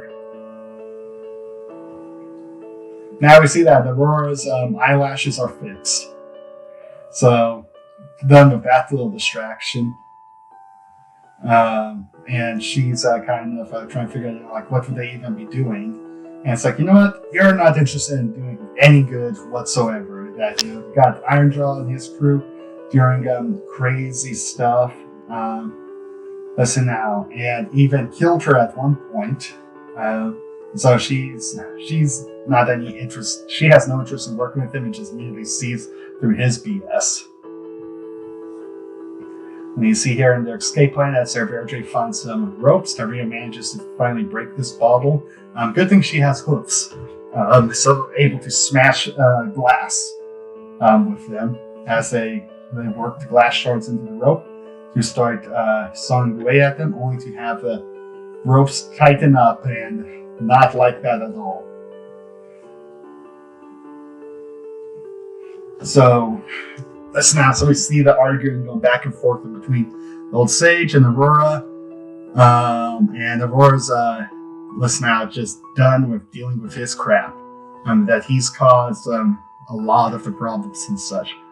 And so she's figuring that, you know what, I'm done listening to you, and I trust that Sarah Verge and Tyria are going to escape, already have escaped. So she pops her wings and is ready to row down with the old sage and end him. So now begins a really long, kind of I say more of the chapter, or the meat of it, with the fight. So we see that the ropes start to heat up, and we get a nice close up here, and we see that they heat and tighten and constrict very tight, which would have carved Tyria and Sarah Verge apart if that had happened. But they managed to escape, and then they hear the sound of Aurora firing off an explosion, and so it means that their troubles are really just beginning now. So we get kind of the sound of that explosion as we see the outside of a building kind of the light explosion going on. So the old sage manages to sage teleports away as Aurora comes flying out from the smoke at him. And basically we see that he's not running and that he's setting up a trap to spring having Sting come through an Iron Jaw portal at her. So we see them kind of clash here. Listen now, kind of go skin Aurora kind of lands on the ground and he flips away into another portal, only to come striking at her from behind again. And she fending off his attacks and such. So not a whole lot in terms of dialogues on these pages, just I guess I'll go back actually. So not determine a whole lot of dialogues and just me really leaning into trying to create I guess a trackable action across these panels. So we got the clash, the landing, the escape into a portal, and then the emergence out of a portal. And so just trying to create, I guess, that flow with the action to see how one thing leads to another. We got Sarah, Verge, and Tyria trying to move the crowd to get towards this direction so they can find Aurora.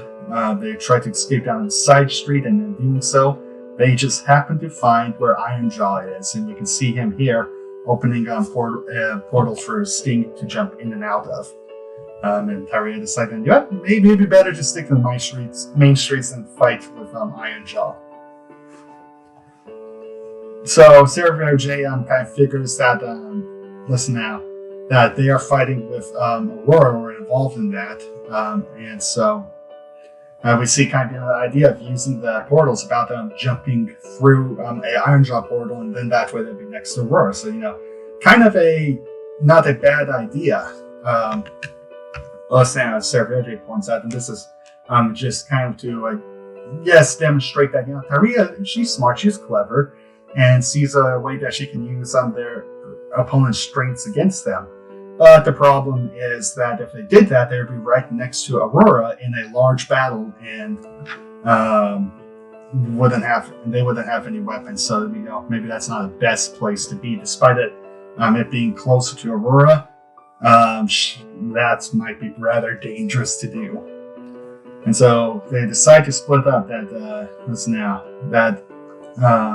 Sarah Verge is going to hold off Iron Jaw while Tyria goes to get their weapons. Because, since she knows where the inn is, clearly. But yeah. So we get back here to more fighting. We can see Aurora, trying to hit Sting, and him really just put in his mobility to work to avoid, getting just absolutely cleaved by her. I wish I would have done maybe some slash lines right along here to help better demonstrate the swing on this sword and how he's just kind of doing like a dip to avoid it. Because with this one we see, kind of, I guess, like I said, tying into that flow, she comes down here, hits the ground here, but then rather than lifting her sword up, she just drags it across the ground, trying to cut him here, but he flips up over it. And so I like this idea of him kind of just dipping and weaving around this blade to avoid it. And as he flips over it, he goes in through another portal, and then comes out at another point to hit her across the back leg with one of his little spear tip things, or dagger whip tip things. And we can even see here kind of the destruction from Aurora dragging her sword. So just some fun stuff here. See that he explains the way to the inn, and she gives him her Fuhrer dagger. And so we kind of know how important that dagger is to her, but she recognizes that Sarah Verge is going to need it. And so, a nice little, probably perhaps the most important thing you need for battle, a good luck smooch. As she runs off and he gets ready to throw down with the dog. So we come here, we see Aurora taking some hits as she's unable to adequately avoid Sting here, kind of tying it to that she's just she is a really powerful fighter, but not the most skilled one. So she's not very good at stuff like blocking or dodging or even hitting stuff that is ludicrously fast like Stinging is here. And this is a good chance to demonstrate kind of what I talked about in the past, that the problem is that the sword and the wings use the exact same coloration on them as each other because they're made of the same tier, as I said, of light, basically. And so to try and help create a visibility of the sword to help separate it from her wings, what I actually started doing is just basically doing another layer, kind of just a color, I think it's just a color burn or something like that from the light part of the wing to help darken it when the sword is in front of it. There's no real reason for this other than to help bring out the visibility of the sword. So yeah, so that's just a little interesting detail of something I started doing in this chapter to help increase the readability of it. So see here, he slashes and she brings the sword down. We get a nice rock crushing sound and stuff. But he's already gone, and he snickers and lands and realizes he's right behind her. So there was no portal there to catch him. One of the problems I have with this is we have no way of knowing where he's jumped and landed. So we see he's in front, gets a big blast here, see him dropping and him shocked, but we have no idea that he is standing behind her until this point here. At which point she just back kicks at him rather than trying to bring her sword around and hits him in the gut, which, as we can see, is very bad. Once again, even though she might not be the most proficient fighter, but she is by far the strongest fighter. So that hoof to the gut is going to rupture a lot of organs and stuff in there. So that would have been basically a ended type of injury or hit he just took there. And we see why there's no portals, because Sarah Verge is thrown down with the dog as he ducks under Ironjaw's claws, and we get a bit here as Ironjaw's swishing a lot swishing a lot because he keeps missing Sarah Verge, trying to back him into this corner here, back him up against the fence here, limit Sarah Verge's mobility. And we see that Ironjaw's suffering a bit from the same issue Aurora does, where the target he's trying to hit is incredibly fast. And as they close up to the fence here, Sarah Verge ducks down and then kicks off it to fly at Ironjaw's feet, with the dagger ready, forcing Ironjaw to jump up to avoid getting his legs cut up. And so we see now that Ironjaw's the one up against the fence, and Sarah Verge is over that. They swap places, so we get just kind of that Sarah Verge is a very clever fighter in his own right. And we even can see a bit here that he managed to get an early hit on Ironjaw with a surprise attack, trying to stab him in the heart, but clearly it didn't work. I think I thought about doing that whole page, but decided to scrap it, so that way we could have the big surprise reveal that Ironjaw is not helping Sting anymore from the perspective of Aurora and Sting, to just see that things gone wrong from Sting's face. So yeah, I think I think ultimately it was better to drop that page and do it that way, or the reveal that way. And it's just kind of something I had to make sure to indicate here. Certainly by the end of this panel, even though we can see it here, is that Ironjaw did take a hit from Sarah Verge. So we see that Sting is trying to escape as he fires his little rope dart, I think is actually what it's called, up into a roof, and climbs up here to try and get away from Aurora, but she's not having that. She just jumps up. She just kind of leaps up there and smashes that roof apart, and we can see just a lot of splintering of wood stuff here as he goes zipping away. But we get a nice little wider view up here to see that she just absolutely destroyed that roof, created major leaking problem as he zips across the street. And see here that she's faster than him. We get this nice little, I think this part works well. We get a nice little setup If you can see, she's behind him here. He's zipping across here, but she lands. You can even get a bit of a thud and skid from her zipping across the way to not only catch, but to pass him. And she's there to intercept him as he detaches his dagger to fall down and avoid getting hit by her. We get the nice little onomatopoeia making a nice arrow to emphasize that zooming effect. Although at this point in the story, I'm not really using speed lines to, I think, that great of effects, or great of effect. So that's something that would be changed now. I guess it's nowadays, but I would probably do more with. So yeah, just even interesting how, despite this chapter, barely being even a year old at the point this video goes out, that even within that year, my style has changed and I've made little improvements and such throughout it. So yeah, just a nice little thing. Although I suppose as far as like speed lines, you do kind of get the light streak here, but that's kind of hard to see. So a bit of that, just I guess you could say nice little details that aren't quite pulling the weight that they need to. So yeah, now I suppose something else that'd be good to explain here is the way his magic rope daggers work. A lot of the weaponry that Ironjaw's crews use is made by the old sage, and a lot of them serve different uses. For his weapons, so I don't think I've ever explained it. They actually break physics, so he's able to use them as a zip line as ability to zip to points, because he could basically breaks the laws of physics for every reaction. There's an equal and opposite reaction. So in other words, he's able to put just to tag this into a little bit into the surface, like we can see right up here into the wood.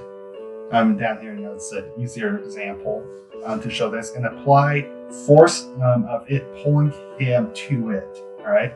So in other words, the only force that this magic is being subjected to is to pull him this way. There's no opposite force saying pulling this way. So it's deliberately breaking physics. So yeah, so it's not just. So I guess that's just a little interesting detail in there about the way how his weapons work. That I've taken until now to explain, is that they're more than just little daggers on magic rope line that he can swing around and shoot out of it and stuff. It uses a very real physics. It's intended to break physics. So yeah, so those are just kind of some rules as to how he works. That's never explained or shared. But I suppose that's why we listen to commentary stuff, so we could find all the little details that have no way to organically work their way into the story. So we cut out here to Servergy fighting Ironjaw. As we can see, they switch places again. Get a nice little Ironjaw sinking his claws into the ground with kind of the magic charge, and that would absolutely eviscerate Servergy if he got hit by that.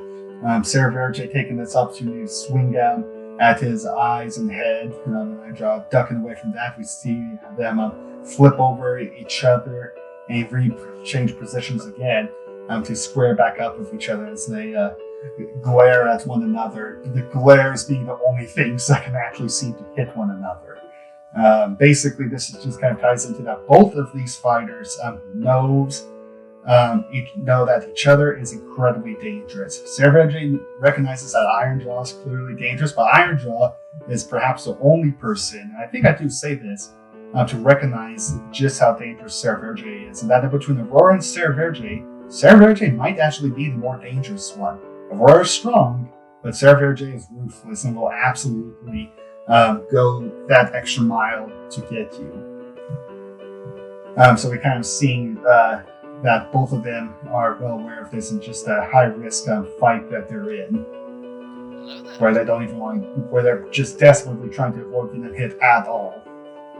But we see how things are going here. That Sting drops to the ground. Aurora drops off the roof at him. Is going to get him with her sword. Boom, interception from this big scaly hand. she looks up and sees that the old sage is entered the fight, and he's annoyed that apparently Sarah Verge has intercepted Iron John, that her friends are very troublesome. Now, this is kind of important because the old sage never actually recognizes Sarah Verge or Tyria as being anyone of interest.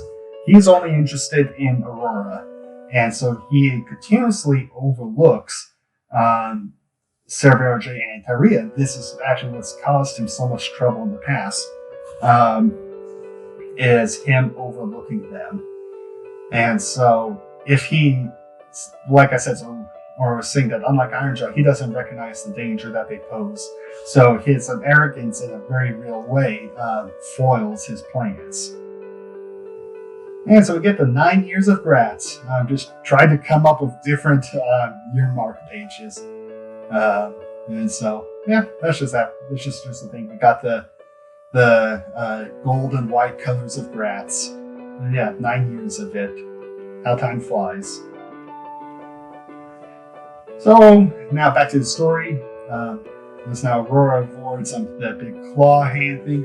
Cleaves let's now part of the cleaves bone of another one. We've got jump out of these other ones popping up here. And we can see that the sage is healed up as represented with kind of these green magic lines. Let's now Sting, so he's able to enter the fight by getting launched by one of the big claws, and he flies up and cuts him. Tries to cut as a get Aurora, but slashes across her face, creating quite a bit of pain for her. And I think this is where we see, this is where we see the detail of the 3 buttons she has on her pajamas. We see the first one go. This is just a small, visual to show that things are rapidly starting to spiral out of control for her. As one button's gone, she's got I think only like maybe a tear in the back of one of her pants legs or whatnot from the Sting hit earlier. But yeah. And also her hair gets messier throughout the fight. So you see things are slowly starting to lose control. And we cut away to Tyria to see what she's up to. And she's found an inn, just like how Sarah Verge describes. It's been a while since we've seen her. It's a good thing that Sarah Verge was able to give directions. She comes in and finds that the place is empty, sees the hole from where Aurora has blew up on the wall trying to get the old sage, and with them even fighting in the distance here. Let's see now. She gets her gun and is ready to go hunt herself a wolf. So we come here, we see Aurora, and now she's on the back foot, avoiding the rope dart of Sting as she heals up on her face, cuts around through some other hands, takes another face hit, takes another face hit here. Stack gets angry as that closes up and unleashes a nuka ring. Not too often we get to see that, but for good reason. They're incredibly destructive. See, Sarah Verge jumping back to avoid the other clawed hand of Ironjaw, and he decides to taunt him a bit about not using portals, to which Ironjaw immediately doesn't buy the bluff. Sarah Verge saying that, yeah, I know as he said, we both know that trying to attack through the portal will leave me stuck there and make me an easy target.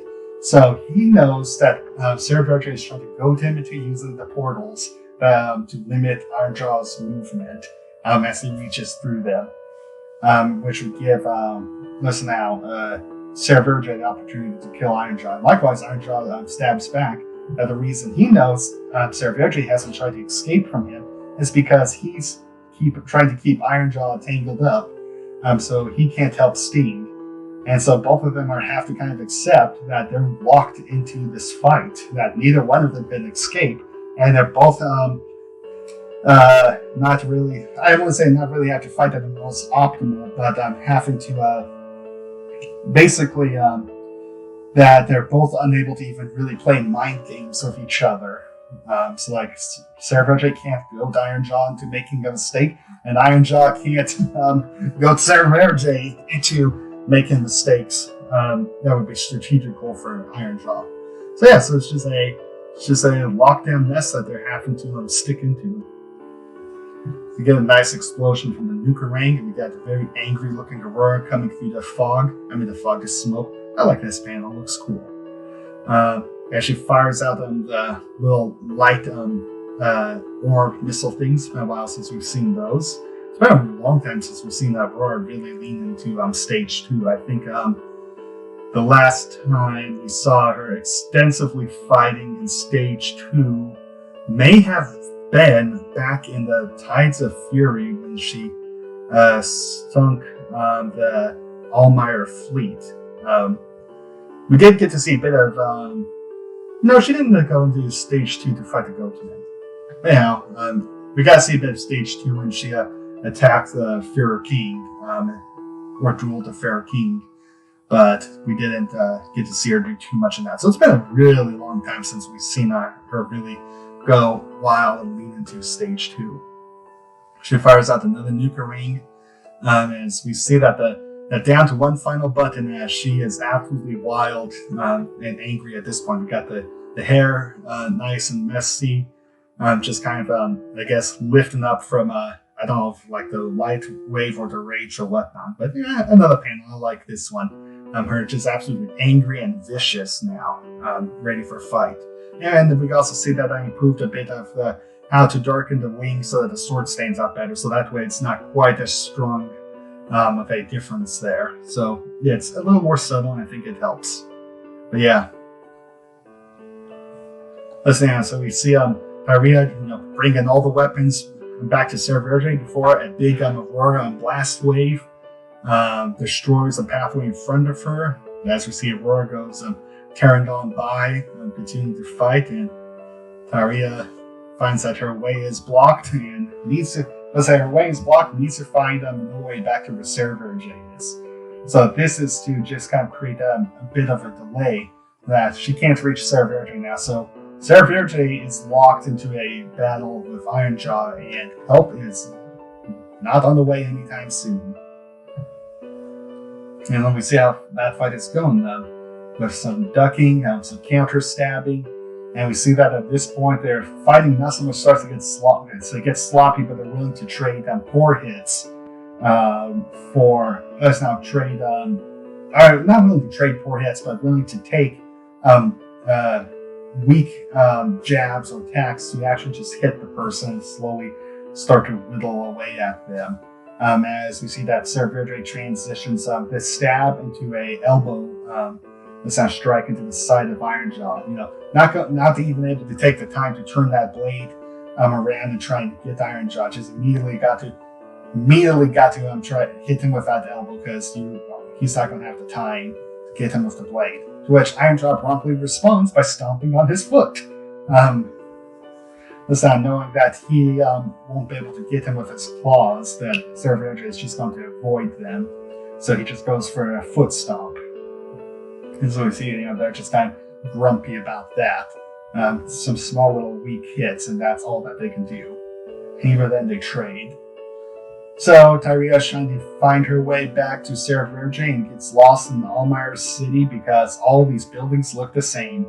Yep, the copy and pasted buildings that I use. Once again, I have a file for Almier buildings that I'm able to use to fill out a street with, which, yeah, makes everything look the same, but at the same time, it actually allows me to do town stuff, so I'm willing to accept that.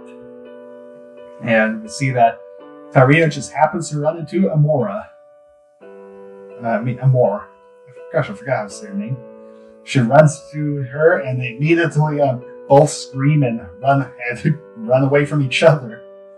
To which that's not Amora. Amora's yelling that hey, how did Tyria escape? And Tyria jumps through a window to get away from Aurora, and we see that's now Tyria just takes a moment to hide, and Aurora is taking a moment to talk about how she's going to use a bunch of civilian people to try and grab Aurora with you. So we see kind of this potential problem start to emerge. So we come here go into the fight between Iron Jaw and Serverge. That continues. We see Tyria is pinned down as Moore is firing arrows at her, and we see from the casings on the ground, Tyria is firing rounds back at Amora, and we see Aurora is now still in her fight. Is now blowing stuff up and swinging wildly. We get some nice stuff here with Aurora slashing through some of the skeletal arms, avoiding Sting. Well, it's kind of avoiding Sting. We see him anchor in to try and zip around.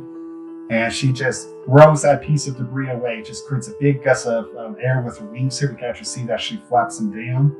And it drives that piece of debris flying and causing Sting to zip away. As the point he's anchored to and zipping towards is now up in the air. And she's just trying to get the old sage out there to fight her and quit hiding. So we see how the duel between Amor and Tyria is going as they keep hitting the cover that the other person's hiding behind. Listen, Tyria is trying to figure that out. She needs some way to get Amor, because every time she says the rabbit ducks every time Aurora shoots. Tyria shoots. When she gets an idea that she ducks and hides every time Tyria shoots. So what does that mean? Well, Tyria's putting stuff together, and we'll soon see. So we get, this is it, a page that I like quite a bit. As we get from the perspective of Tyria kind of establishing what she has to do. We see these arrows here, more hiding kind of across the way in this little alley behind this barrel and box. And we see that Tyria has geared herself up. She's got the Serverge's guns and just...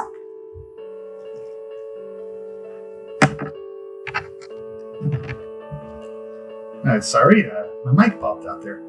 We can see that Tyria's got the Serverge's guns and his swords and daggers on her, and she's ready to make her move. She leaps out the window, firing 2 rounds at Moore, forcing her to obviously duck behind.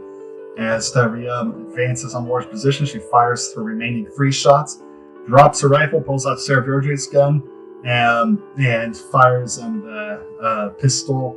Fires one of Serverge's pistols with it. And we see here, with a rapid quick burst here, we see here that she paces her shots a little bit better with her right hand, tying in that she is right-handed. So we can see that she has better finger control there. She fires her remainder 2 rounds, so a total of 9 rounds so far, to keep her more locked in behind cover. And we see that she draws a Serverge's knife and throws it there just at the cover to try and keep him more pinned. And goes, what's that? Kind of confused as to why there's a dagger flying out here. So a total of 10 stuff thrown at her. And now Tyria is close up on Moore, and has a sword and is ready to cut her down. This ties into a bit, actually, from here. I'm going to see right here, of Tyria cutting into Amora here.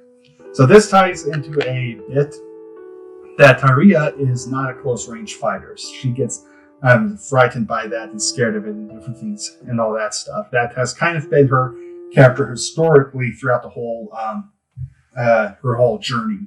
And she does not like close-range fighting. Hence why she's been improving her gun so she doesn't have to be in close. But she is willing to overcome her fear of fighting in close. So that she's able to overcome that fear. And because she overcame it, she was able to get Amora here with sword. Amora, likewise, is not a close-range fighter and prefers to enslave other people to do her close-range fighting. And she was unable to overcome her fear of that and spent all her time hiding back behind this barrel shooting at Tyria. And it's because she wasn't able to overcome her fear, she lost on the duel. So we see that Amora is struggling away. This now as Tyria. Now she had her eyes closed, so it wasn't the most accurate swing. let's now gets ready to chase after her, but then a little portal, I guess, pops up, or teleportation, and Amor gets teleported away, and to safety, so Taria is unable to finish her. And I'm wondering what happened to. Now, basically, exhausted, Taria's like, well, gotta find Sarah Virgin. You can see, pick up their guns, different stuff. But as the wind starts to blow, a dark wind. So something happened, but we don't yet know what. We see here that Anja and Sarah Virgin, both exhausted, dropping to the ground. And so unable to really keep on fighting. Unable that, they're never going to be able to win. That they're just stuck in the eternal deadlock until something changed. We see that Ironjaw gets teleported away, and that this isn't his doing, but something had happened. This is just to kind of further lean into that something's changed. We see the wind starts up here behind Sarah Verge, as he's absolutely exhausted. And so we see now here Aurora squared up against the old sage. Say talking a bit, and Aurora, she's kind of paying more attention, and she hears something, and it's Ironjaw. It's Stink who tried to came zipping back for a surprise attack on her, but she spins once again. I think I could have probably drawn this better. She swings around and cuts off his legs. A far more substantial injury that he went through, and she basically says that they need to come up with a different plan. The only plan Sting has is to try and attack her from behind, but that's no longer going to work. So we see here that Sage, he's not too excited about that, and we see that he's the one who teleports Sting away, and thus with the same, I guess it's a coloration effect that we can tell he's also teleported away Amor and Ironjaw. So this is what changed, or the thing that changed, that Aurora cut off Sting's legs. So he teleports everyone away and gets ready to fight with Aurora, as we see the dark winds, or the wind effect sounds start to blow. And he's ready to cause, he's now ready to fully fight Aurora and cause even more destruction. We can see, of course, that he's trying to get her to feel guilty about what's going to happen next, because he's a scumbag that way. So we have Aurora running away from the explosion, from the wind, as everything gets torn up. We see, it's kind of hard actually to see, but we see it from kind of this dark fog, something starts to emerge out of it. We see it's more of a skeletal arms, and we see it's actually multiple ones here before we get now a skeletal head emerging from the fog. And we see now with a red light from the sky, kind of what these skeletal arms are, and even a bit of the old sage, as we can see that his glowing eye is still present within this skeletal creature here. Now, some fun details about this guy. Designing him, I wanted to make something that was just very unnatural looking. And so basically his design process was kind of fun in a way, where I would start with one idea and then change, not so much that idea, but then go with a different idea. So it's just a combination of multiple different components to him. So we start with, I guess you could say, kind of more of some kind of an animal skull here. I can't remember which animal, if it was a animal in particular, it might have been like a wolf or something like that. Some kind of carnivorous animal. But I added horns to the back of it, still pretty standard stuff. And I thought, well, instead of having 2 eyes, let's give it 5 eyes.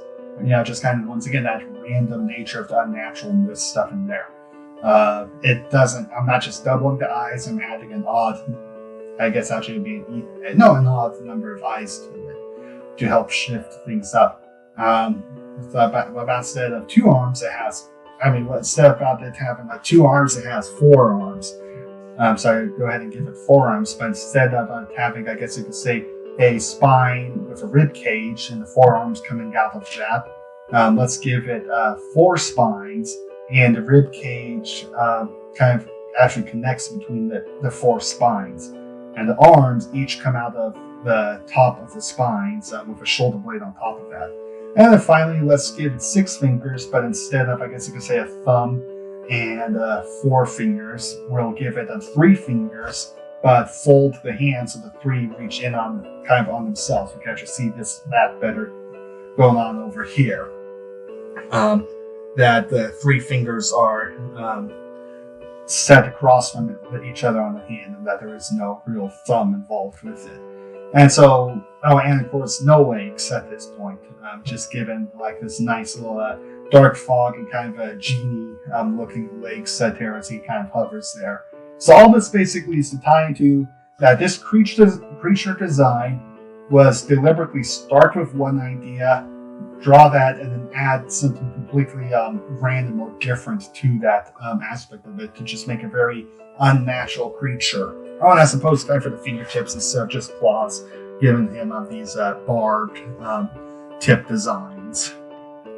But yeah, so just how do you make something unnatural? Well, you just keep changing the rules of what you're doing as you go along with it, and you'll get something that doesn't make sense because the rules kept changing during its development. So yeah, I think in this case it worked out pretty well.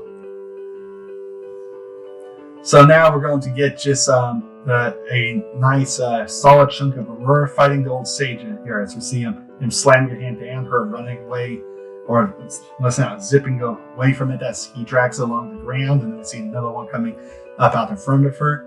She jumps over it, but then the third one hits her from up above, crashing her back into the ground. So tying into that nice, I guess flow of kind of fight that we see here. And I like this as we see that we got the Almier of the sheening sound of Aurora zipping along that transitions into the big rumbling sound of the skeletal hand. So yeah, I think that this one was really a nice lean into that nice flow ahead of the fight. We see Tyria finally found Sarah Verge, picks them up, and that he's a little tired, and that you know what? Looking at the big mess, is that this big skeletal monster. Now is perhaps the time that the best thing they can do is get out of Aurora's way so she can go completely ham. So they're having to accept that, you know what? This is out of their reach. The best thing they could do is just be gone or out of the way. So see, listen, Aurora didn't really like that hit, but or she gets immediately hit again, is kind of pinned under his hand a bit. She fires a point blank light range or some light into this big monster's hand, causing him to pull it back as it hurts. And we get her potty mouth again. She yells back up at the old sage, and she goes zipping along at him, ready to fight. Fires a nuka ring, hits it on destroying his hand, comes flying, and she flies through the explosion at him. As we see, he swings his arm, launches her away. She's in the air, fires another nuka ring that he avoids, and it crashes down behind, lands on a roof. And we see him charging up some attack of his own with some dark red magic here. And he makes these fun little electric and red fireball things. I'm not entirely sure what they are, but I like them. And he just kind of forms each one in his arm and just starts throwing them at her as they explode around her, setting everything ablaze, and gradually the shockwave now flings her. She struggles up from the debris and readies herself for some more fighting. I like this. Comes tearing through the fire at her, looming over her, and whack, hits her, launching her out of the destroyed fire area and away from the rubble and back into more parts of the city. She crashes in through a roof and is exhausted, and she, a little dazed and tired, and kind of he comes charging at her. Once again, he doesn't got legs, so he has to pull himself along with his forearms. And we kind of see that going along there, that rumbling sound as he comes less now at her into an undestroyed part of town. You see kind of from his view this listen to the hole in the roof of where she lands, and rather than attacking from the hole in the roof that she landed in, she's gone over to this building here. We can even see some holes here, and fires the nuka ring out of that one, catching him by surprise and hitting him in the head. To which she has a momentary victory as he goes swinging another arm at her, crushing the buildings that she was standing on top of.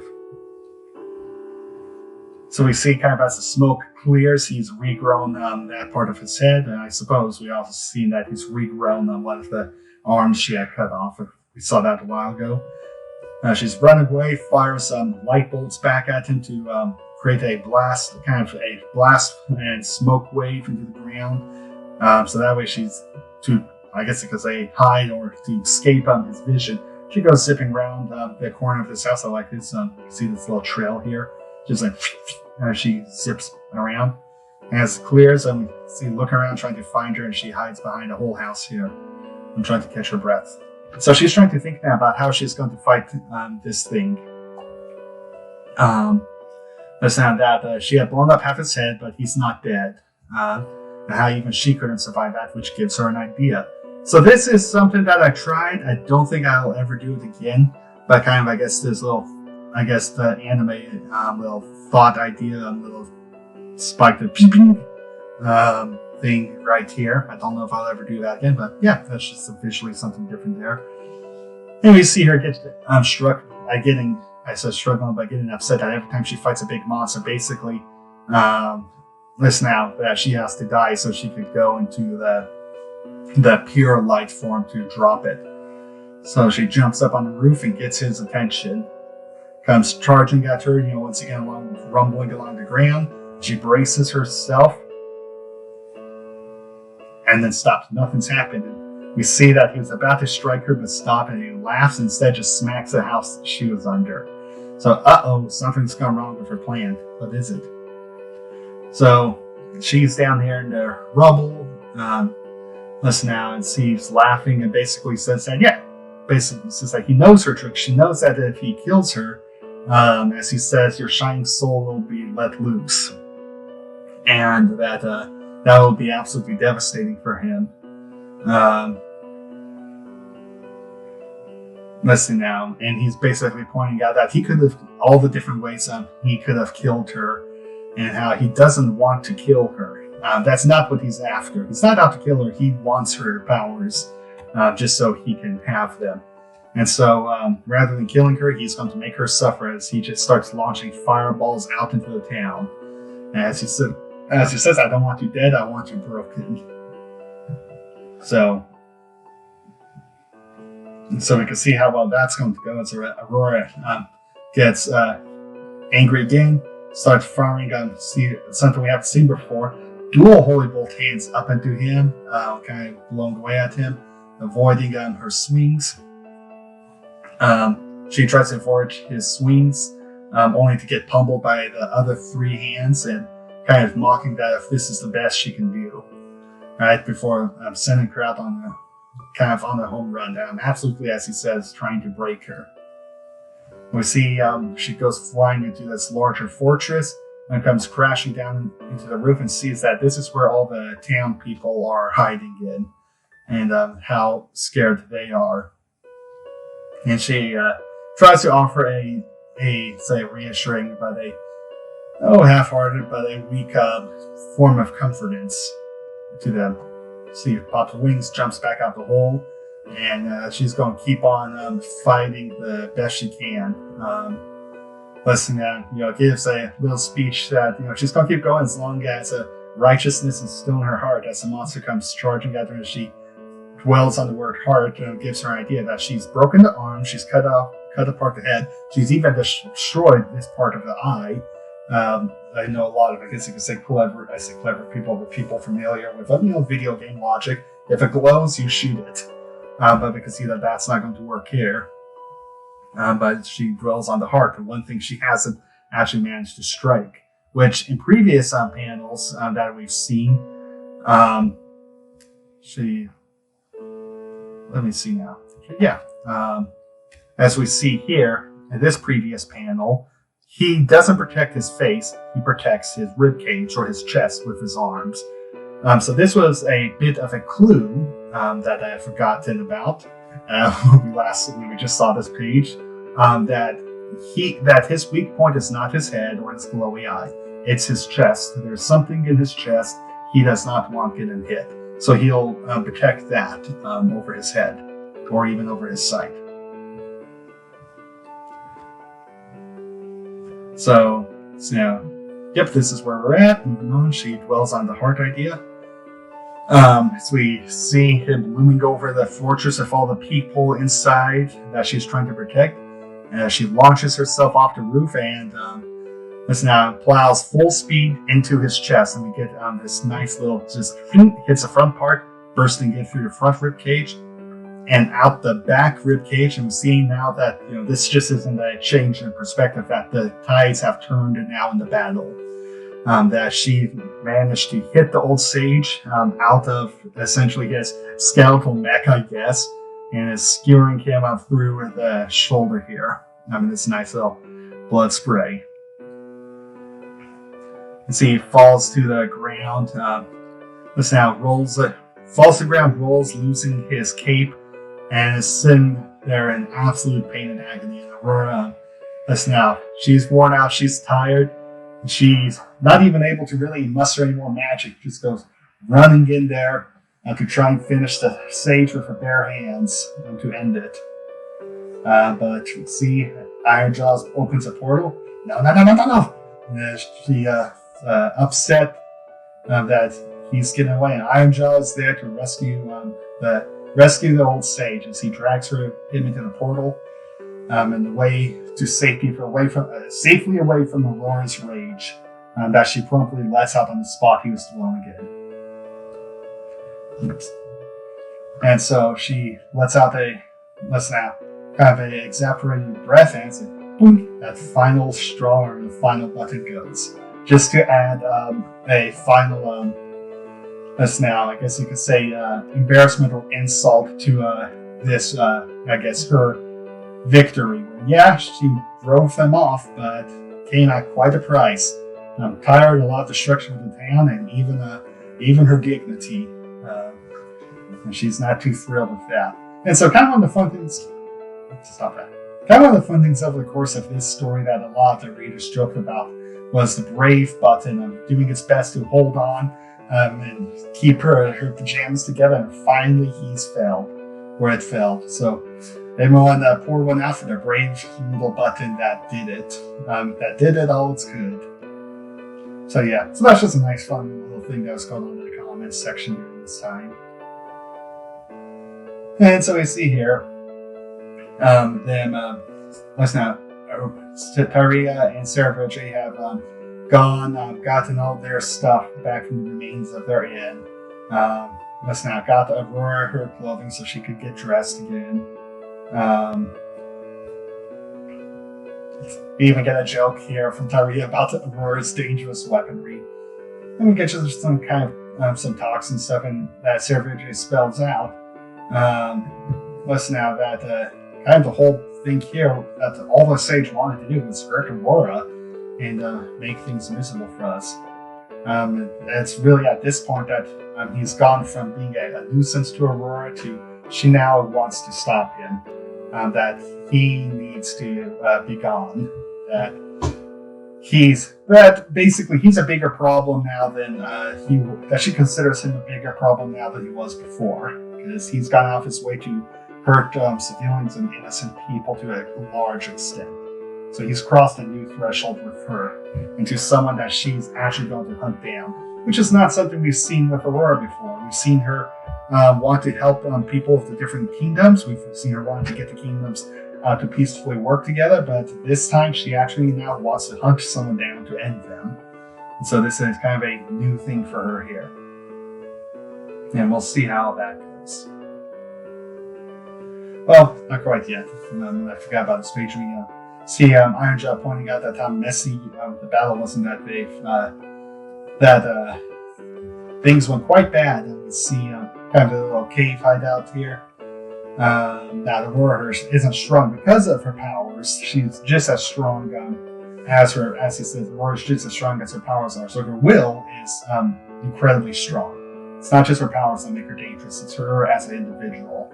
As we get a look at the injuries of Morphe's broken foot, listen now, Sting's missing legs, and they cleaved Almier, injured there.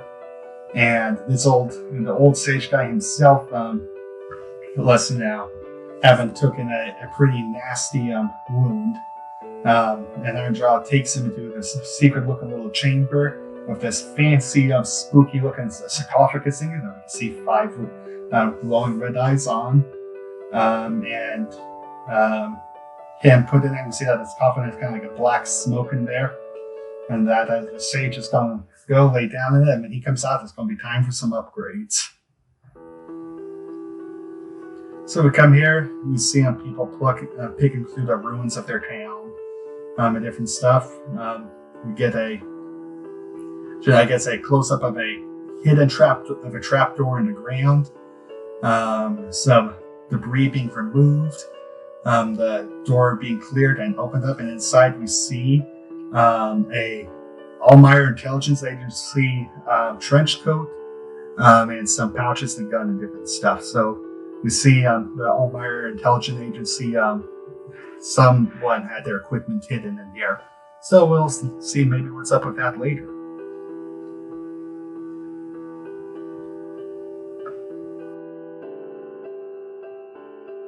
Alright, Operation Jeraboam. So the first real story with Spirit of Adventure involved trying to acquire this object called the Jeraboam, and now we see once again it coming back into the story.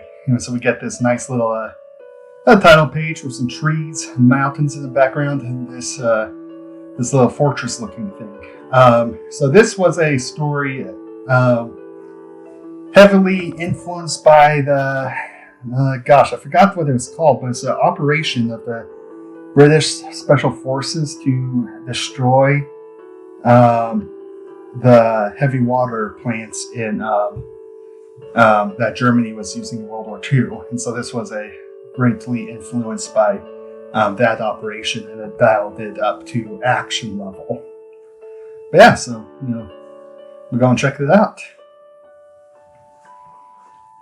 So we got them kind of walking, just keeping things a little quiet and such after such a big, nighted adventure of a night. Sarah breaks the tension by tickling Tyria with a grass thing. Tyria pranks Aurora, and Sarah gets a laugh because he started this whole thing.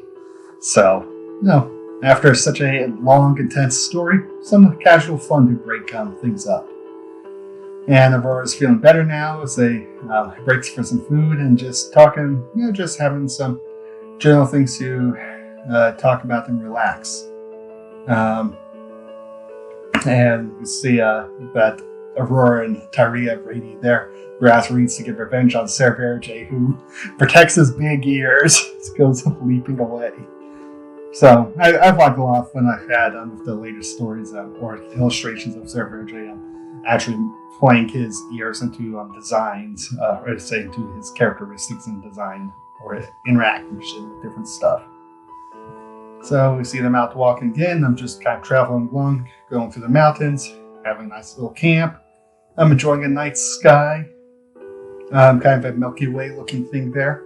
Just nice panels. Give a sense of time and travel as they've moved away further from the city. Some breathing room. As we see people coming, we see the dust cloud through the trees. Sarah takes a moment to scout out and see that it's a whole bunch of Fear forces in rough shape coming their way.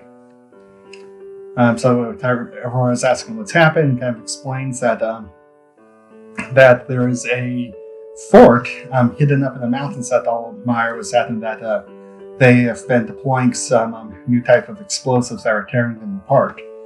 And so now we see the Jeraboam, but the magic artillery shells coming back into the effects of the war.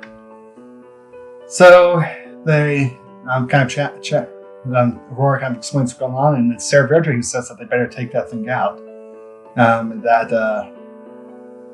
listen, Sarah kind of points out that listen now that if Aurora wants to help the people of Almier, then by destroying their new weapons, they can potentially end the war quicker by taking away the advantage that it's offering in the fighting. Because we've seen now in 2 occasions that the magic artillery shells are very effective against inferior armor and is able to help tear through it quite a bit easier than traditional explosives that they've been using. And so Sarah Verge points out that, you know what, maybe the best thing we could do is to end the fighting, is to get Almier to lose the war. So they go so they travel and decide to take a moment to camp and to make sure that Almier won't get them. And we see that Sarah Verge is being supportive of that idea, and Tyree is a little inquisitive about what's going on. And so tonight she's asking him what's going on. We kind of get some insight as to what happened in the last story, that Sarah Verge feels responsible, and Laura feels responsible for what the old sage did.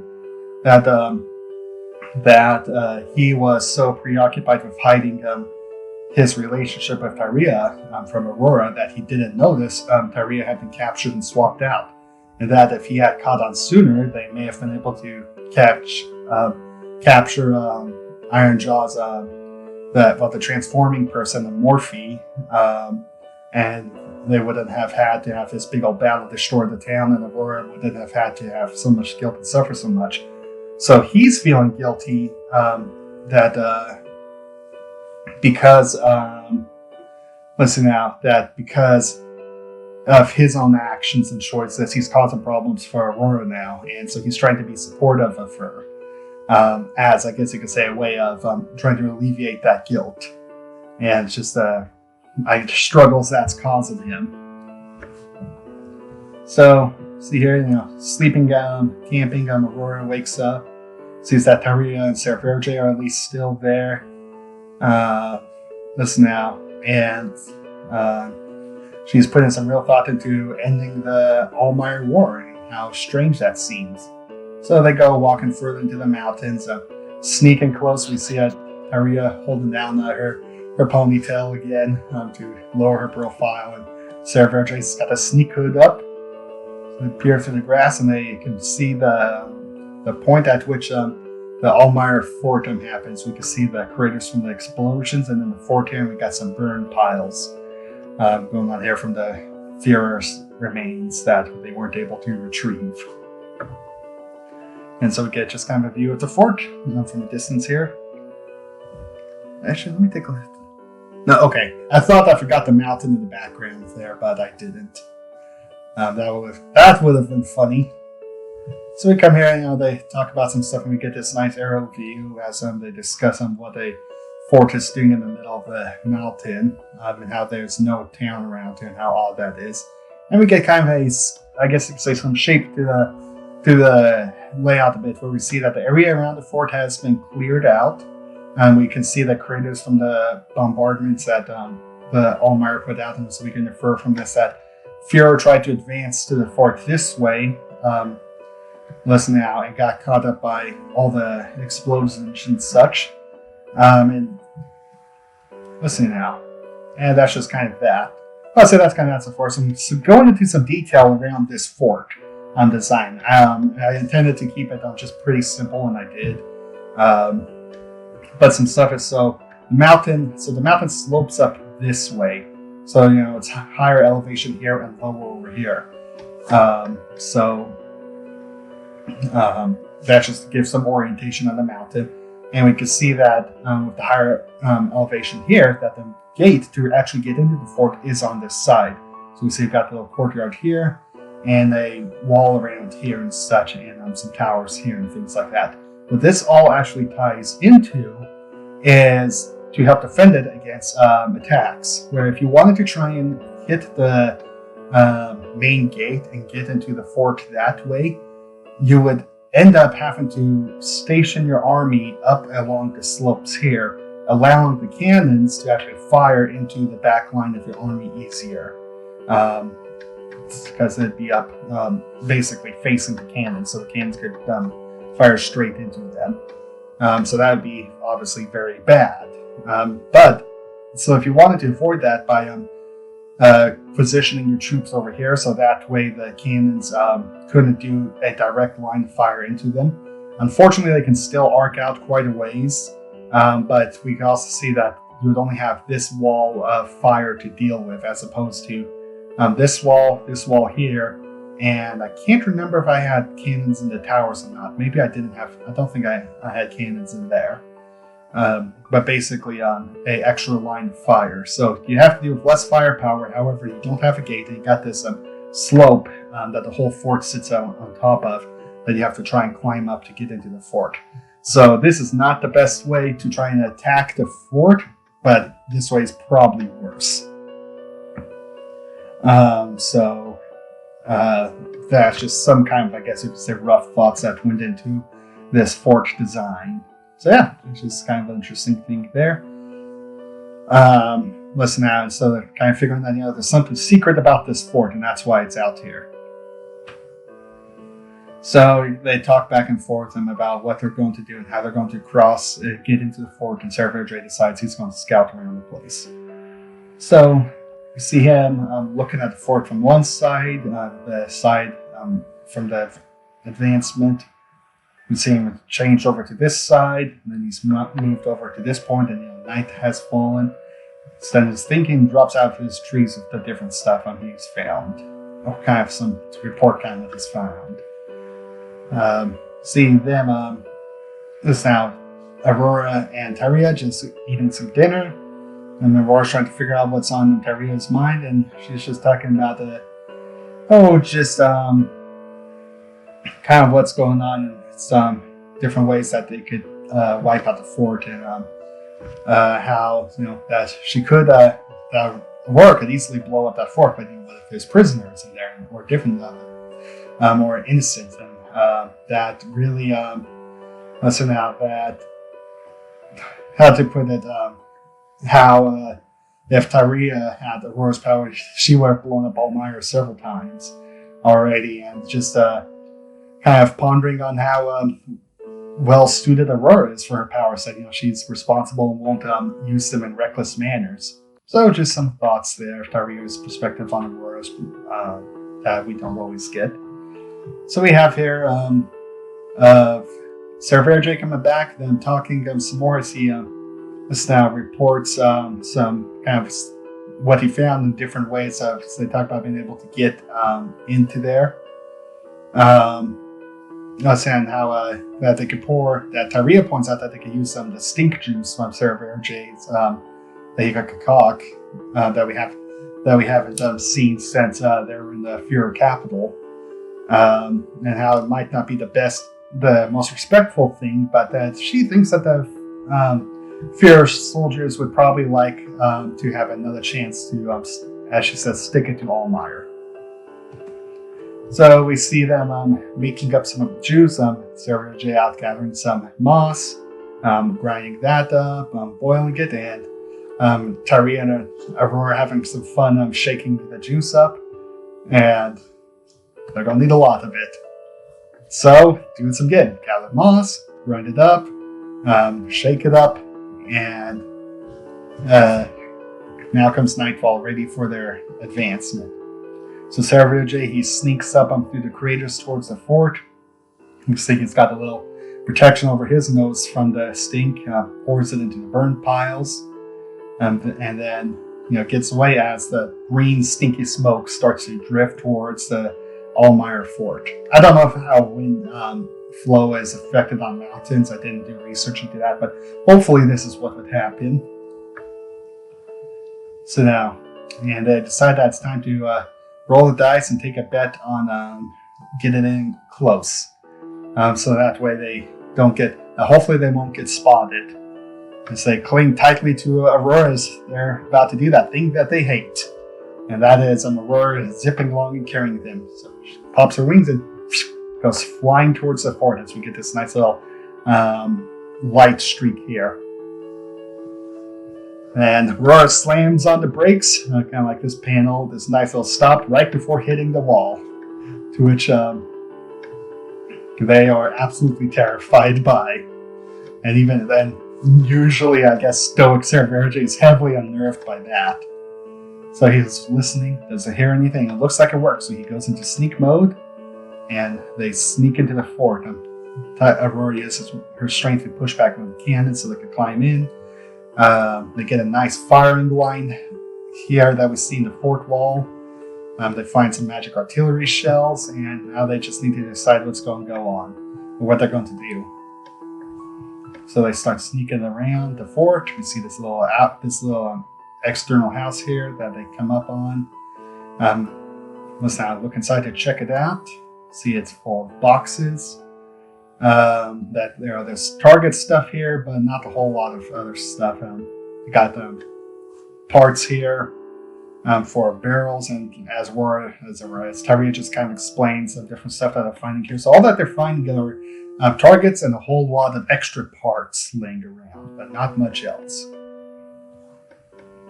So now Sarah Ramdre stops them from entering the store here. They crawl along this edge underneath the windows. Sarah Ramdre finds a way in. They sneak in, so just gradually moving along with different stuff. Enter through here and find that it's a kitchen. You see that there's a guy sleeping out of the side of the door that Sarah Ramdre had heard earlier. Sneak across the way into another area that Tyria is quite happy to see. So kind of with all this sneaking and explaining and different stuff, it's just to kind of, I guess you could say, give a little bit of clues or indications what this place is. As well as, I guess, show a bit of the process of sneaking in. Just try to create a bit more of that adventure feel happening. So that's kind of what that was all about. Not a whole lot to talk about, just I guess, just trying to create the experience of sneaking into this fort. And we see here, listen to that. What it is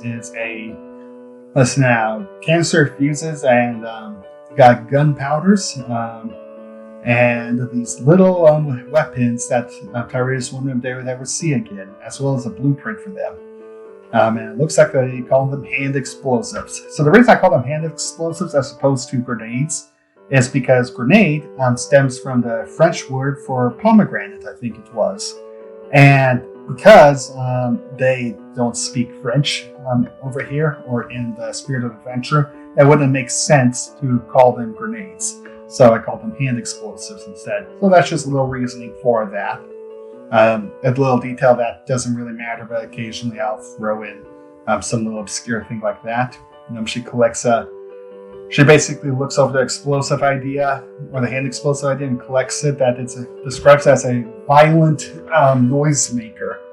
And so she excitedly collects some of them. Happy to have a new toy. So they go sneaking around. She talks to her new toy about silently getting to try it and enter another area instead of finding some more fun stuff. Find a pile of inferior weapons and armor. And she says she forgets why Almier makes weapons, and it's to fight against fear in Thousand Lands. And so just kind of again I wouldn't say that a tragedy, but the sad, unfortunate that guns and explosives are fun. I mean, I like shooting guns. I like blowing stuff up. It's just unfortunate that the reason why a lot of these tools were developed is to fight each other and such. So yeah, the reasoning for such things to exist is unfortunate, but I'm not actually sorry that they do exist. So yeah, I guess you could say kind of that little confliction. It's not really a real confliction, but a little abnormality in there. Now, and Tyria points out that all the feared soldiers are buried with their weapons, and also I guess their armor, but the weapons are the big things. If we remember that they're put into a kind of a headstone, so that way they never can be used again, and the weapon can rest with the warrior. And so by Almier collecting these things, they are essentially depriving the feared soldiers of their rest. Let's see now, and so Tyria get a nice panel here. She picks up a fear sword and straps it on, and is set to give these feared soldiers their rest by finishing what they started. So I kind of like this page. It's a nice little cool I guess, pose and action look for Tyria here. Just now, so we see some Almier people walking and as they talk. They go sneaking along with Aurora making footsteps, and Sarah Bridger doesn't because he's a good sneak. We see 1,000 land collection of junk in here that Almier has, taken from their battlefields, showing that they're looting all the different stuff. And this is to kind of give an idea of what's going on in this place. And what's going on is that this is ultimately actually, no, I think we'll see that here in a bit. So another lab, but they've seen a lot of labs and storage areas. And let's see. And this, a lot of labs and storage areas. So yeah, I suppose I'm going to explain. Kind of the idea of this fort is it is a research base in fort, where they are trying to develop weapons and such. So that's why they have a lot of extra parts for, when they break guns or barrels or gun components and stuff, they can easily replace them. That's why they have the new weapons here, is that they've been developing them here and getting them to be sent out to the war fronts and such. And they also have a lot of Fear and Thousand Land weaponry here to see what they can learn for it and maybe test stuff out on it, so that way they can better understand the effectiveness of their equipment out in the field before sending it out. So yeah, so this is just a big research base and lab where they're developing the newest and greatest in Almier weaponry. And we see that they got a nice little dark here with something under the blankets. I don't know if this is Tyria or not. Tyria, I think, is pointing out that if it's portable, listen now, some kind of a sleeping bag that maybe they should grab one of those too. No, it wasn't Tyria. That was Aurora saying that. My bad.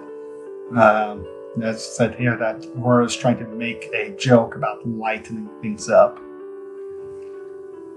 So we see kind of a big caged up crate here.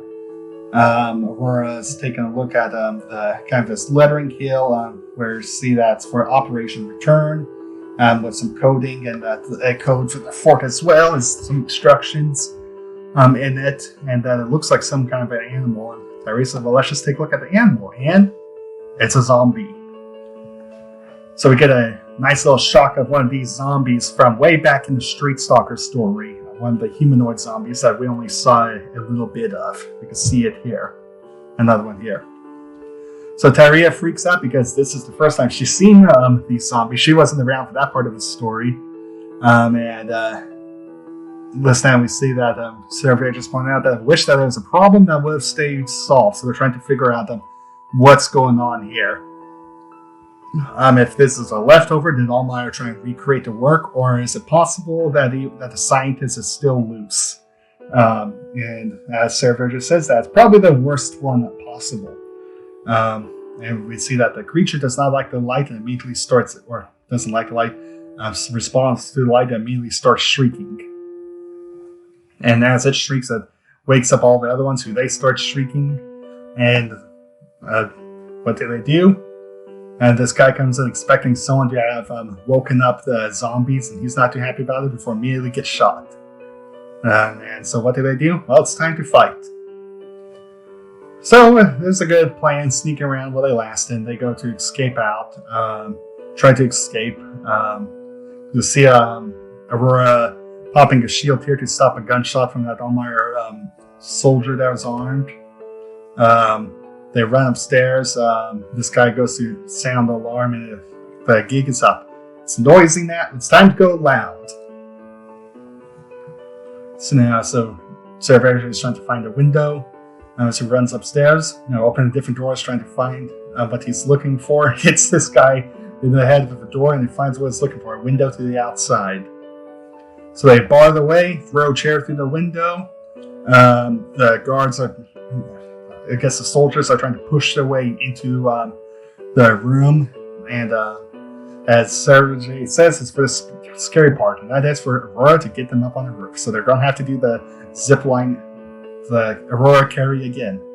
So she jumps out the window that wasn't big enough. She crashes through the wall, got a nice little bubble shield here encasing them in her wings, land on the ground, and then spring up. And I like to think that she, kind of flapped her wings as she jumped and goes zipping up. And we see from the looking here, we can see the hole in the second floor. They've jumped onto the ground and now sprung up and on the roof. And so Sarah is a little sick by this motion, and is hoping that after going through that, they better have gotten away. We see here that the soldiers are trying to see where they ran, and that they might be somewhere hiding out on the grounds of the fort. And we've got this guy here, keep an eye out, ready to shoot, but they're not seeing anyone, and it looks like their escape plan worked. And Saria says that they need to make sure that they don't know where the magic ammo is being made. They have to be sure to destroy that on their way out. So Aurora cuts a hole in the roof. They enter, and it looks like some kind of an office. Let's say, look at the different stuff. Sarah Verge finds this map on the wall and grabs that and says, maybe we could use this. And we see this guy running, gets hit by the door. Sarah Verge, just finishes him off with a quick little sword poke. And they talk about that, what are they going to do? Everything is on high alert now. You've been spotted. And Taria has an idea that she's starting to figure this place out as she checks this room. And now she explains that the top floor looks to be offices. And that the floor they came up from had living quarters and labs. So she points out that it looks like that the building has an organization to it, and basically the organization is based on floor levels. So the production floor, the labs and living areas would be noisier. So they are on the bottom, whereas the sleeping quarters and offices, which would be quieter, are on the top part of the fort. So that way, like when you're trying to sleep at night and stuff, you don't have to deal with all the floor workers walking on the floor above you. Which means they are now the furthest that they could be from their objective. So they start to work their way down. Sarah Verge now snags the guy with a surprise attack, and allows Aurora to come zipping around the corner, popping a shield for cover, draws a sword, and gets 3 guys with 1 slash.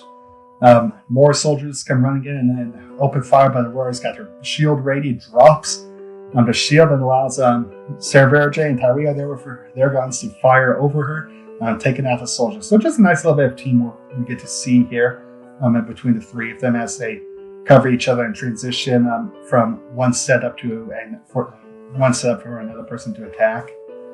We get this guy here kind of yelling at Morse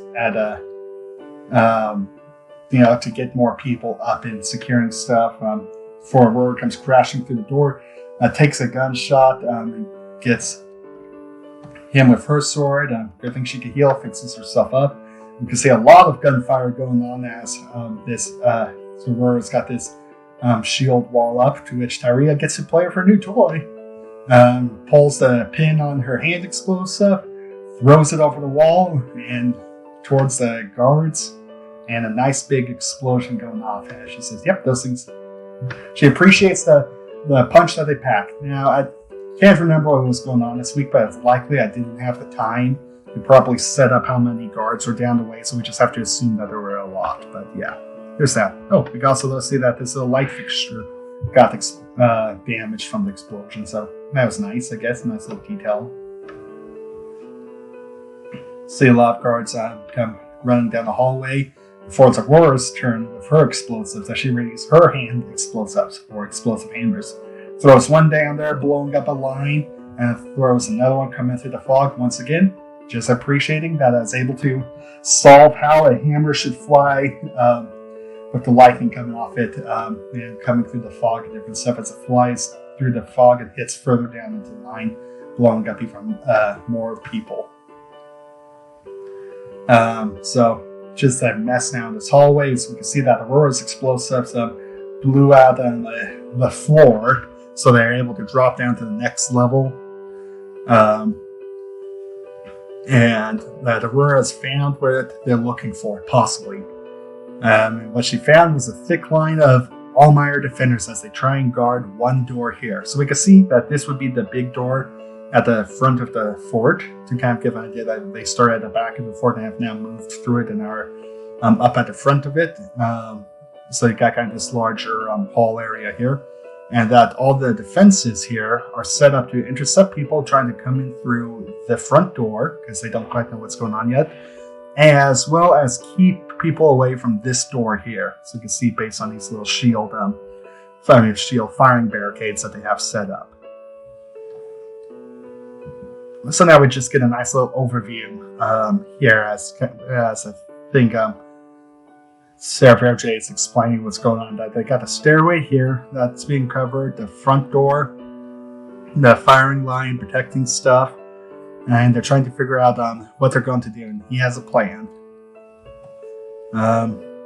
So we see kind of from the Almier perspective, they're held up there and they heard a noise, but they don't yet know what's going on, and say that it's better to protect this position than to leave it. We get the explosive sound as something comes flying out and destroying the wall above the door that they were protecting, and it's Aurora. So now, who's gone into stage 2, she's got her wings ready and goes rushing in there. We see here she clobbers one guy and launching him into the wall and smashes barricade down on some others. And this distraction work as Sarah Verge pops up behind some of the guards, taking them out, and Taria's firing from the hole that Aurora created, and just kind of a nice little teamwork as they all have worked together. Now, we don't see Aurora throwing off a lot of explosives and stuff because they don't want to set off any potential ammo caches. I don't know if I've explained that at this part or not. But that's why we don't see that. So we got her protecting herself with a wing here. Using a gun as a very brief club. She launches herself into the fight. And now we see here it is, where I start to try and practice using speed lines more. She turns another Almier soldier into a club. Let's now knock some away with her wings. Just crushes one's chest by stomping on it. Breaks this guy's gun. And goes to pummel someone else. So, I mean, there's not a whole lot to say. Just at this point, I started practicing trying to incorporate speed lines more into my work. So we see just kind of that development that this is where it emerged from. We see this guy trying to get away from the very dangerous Aurora, only to run into the also very dangerous Sarah Verge. We're throwing stuff in the background as Taria covers Sarah Verge with her gunshots. That's now hitting this guy twice, and her being grumpy. Got this guy here trying to organize some type of response to their attack. Aurora takes to the ceiling, rip off one of the chandelier chains, and turns it into a massive, chain club. Not quite the best, I guess, angle to see that from this perspective, as we got kind of the chain coming down behind her in the chandelier here, but it's kind of lost behind her wings and such. But it's an attempt. I'm still always trying to work on stuff. And I was going to have a nice little showing of her using it, but I decided that, we've had a couple of action pages. We didn't really need another one. So we see just kind of the aftermath of barriers trashed, soldiers battered, and the chandelier thing here, absolutely bent and dented and messy as can be. So we see her, kind of worn out and tired. Dropping the chandelier and stuff, and they got to take this opportunity to move quick. So they go down and open this door, and we see that it goes down. Now, nice little detail here is we got a little conveyor belt set up, which we'll see that more on the next page, I think. Yep. So we got this conveyor belt here, along with the little cranks here that multiple people could pull this thing around and turn the conveyor belt to get stuff from down there up top. And we see kind of why. There's a lot of ammo in the background.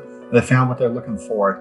The Jeraboam and a factory, or saying the setup to make a magic artillery shells, which isn't really that big. I think maybe I should have made this bigger. As we got different little components around here. We got the stored ammo, the finished ammo here, the shell caps here, setups to make the propellant and the casings. That stuff over here. And the question is, how did they blow this up without themselves getting caught in it? So we have Tyria setting up her plan. Listen now. So, she wants to get some revenge for the Fear soldiers, so she makes a nice little little gunpowder trail, and we see this mechanism get set up as they crash a little lamp onto the trail that starts to burn. They run up the stairs as it moves towards this pile over here of ammo casings. We see this rope has some powder kind of pushed into it so it'll more easily catch fire. As that starts to burn away, and Aurora pokes a hole up in the roof, grabs them as the rope burns away, and pulls the pin, dropping the hand explosive. It lands in this pile of magic artillery shells, which we do know because from the start of the Shifting Sand storyline, that these hand explosives can set off the artillery shells. And we get a nice big explosion as Aurora launches all three of them up out through the holes in the ceiling, and out of the fort as it goes kaboom. I like this page also. I think it's once again a very nice explosion. We got the shockwave going out, and I get a nice cool perspective on the characters as they come flying up out of the top of it.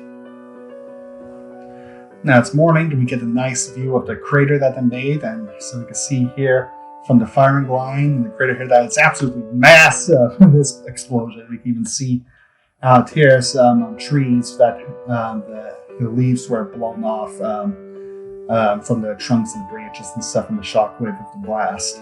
So just kind of how big that was. And they're about to finish here, and Tyria takes an opportunity to do one more thing. She draws a sword she's been carrying and slams it into the middle of the crater, thus creating a resting place for the Fear soldiers that died trying to take this fort. And we see it's sunset that it was daytime, now it's sunset. We see someone comes walking up here and looks at the sword, and before walking off, you see got a leather coat, some pouches here, and see from the back here that they have silver hair, and they move off kind of continue this mystery of who this person is with this story.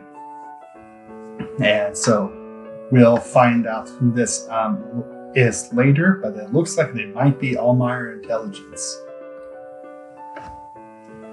And so we cut away to here to another battle where we see this town surrounded by Fear soldiers, and something's wrong. They seem particularly grumpy as the speaker for or one of the speakers for the Fear King. We haven't seen him since Enter the Arena story. Comes walking through them and is talking with this commander-looking guy. You can tell because he's got a red cape here. That's a late addition that Fear commanders wear red capes. And see basically that's sometimes gone on, and the soldiers are very unhappy. And now that the speaker has seen it,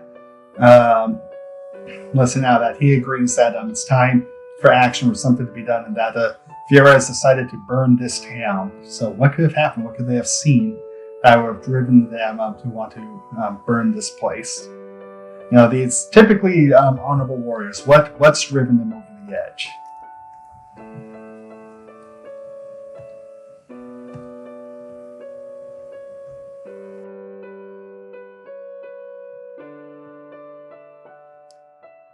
Well, that looks like I'll have to end it there. There are some pages of the current story, the Nighttime Terrors chapter that are going on that I could record, but I'm thinking that this might end up being the final year of Gratz. So I'll probably actually record that chapter And the following chapter, after I finished Gratz overall, so that way end up having the complete narrative commentary of Gratz, just because it'd be weird to have all of Gratz commentary except the last 2 books. That'd just be a little weird out there. So I'll probably go back and do that again. It's been quite the journey. Not mean to record all this, but obviously that's been a lot of work. But to just take a look at the 10 years that it's been doing the publishing, and even the Gratz Genesis, the first few pages there, as the first book that I did even back before I began publishing the pages. And I mean, just to see how much my style has changed over the time. I mean, obviously we got this page here that we could take a look at to get an idea on that. So we take a look here at this isn't the original. This is a mock-up of what I would have looked back then when I started drawing this. But just from the Vancouver, Starfire, Grok, Red and Green Gratz Genesis days, with the larger single eyes on the tar and the longer snouts, to the first digital pen stuff that I did, to Spirit of Adventure, to the start of Aurora, with Brewer and Sarah Verge, to more of their adventures and the ending of the Solace trilogy, to the launch of Spirit of Adventure, which really became obviously the bulk of Gratz, I think, just content-wise, but I think it's really set just kind of a long-form storytelling and flavor that I had to put it, as I guess, a new level of flavor for Gratz. The introduction of Tyria, which ended up being a huge thing. I say huge thing, but just how she shook up the dynamics in between Sarah Verge and Aurora and created this nice little trifecta that it's hard to. I mean, it's really weird. It was really weird looking back at Gratz and seeing that, there's a time before she was ever in the story, and now it's hard to imagine the story without her. Just kind of all the silly stuff that she brings, and the growth that Aurora has gone through on her own.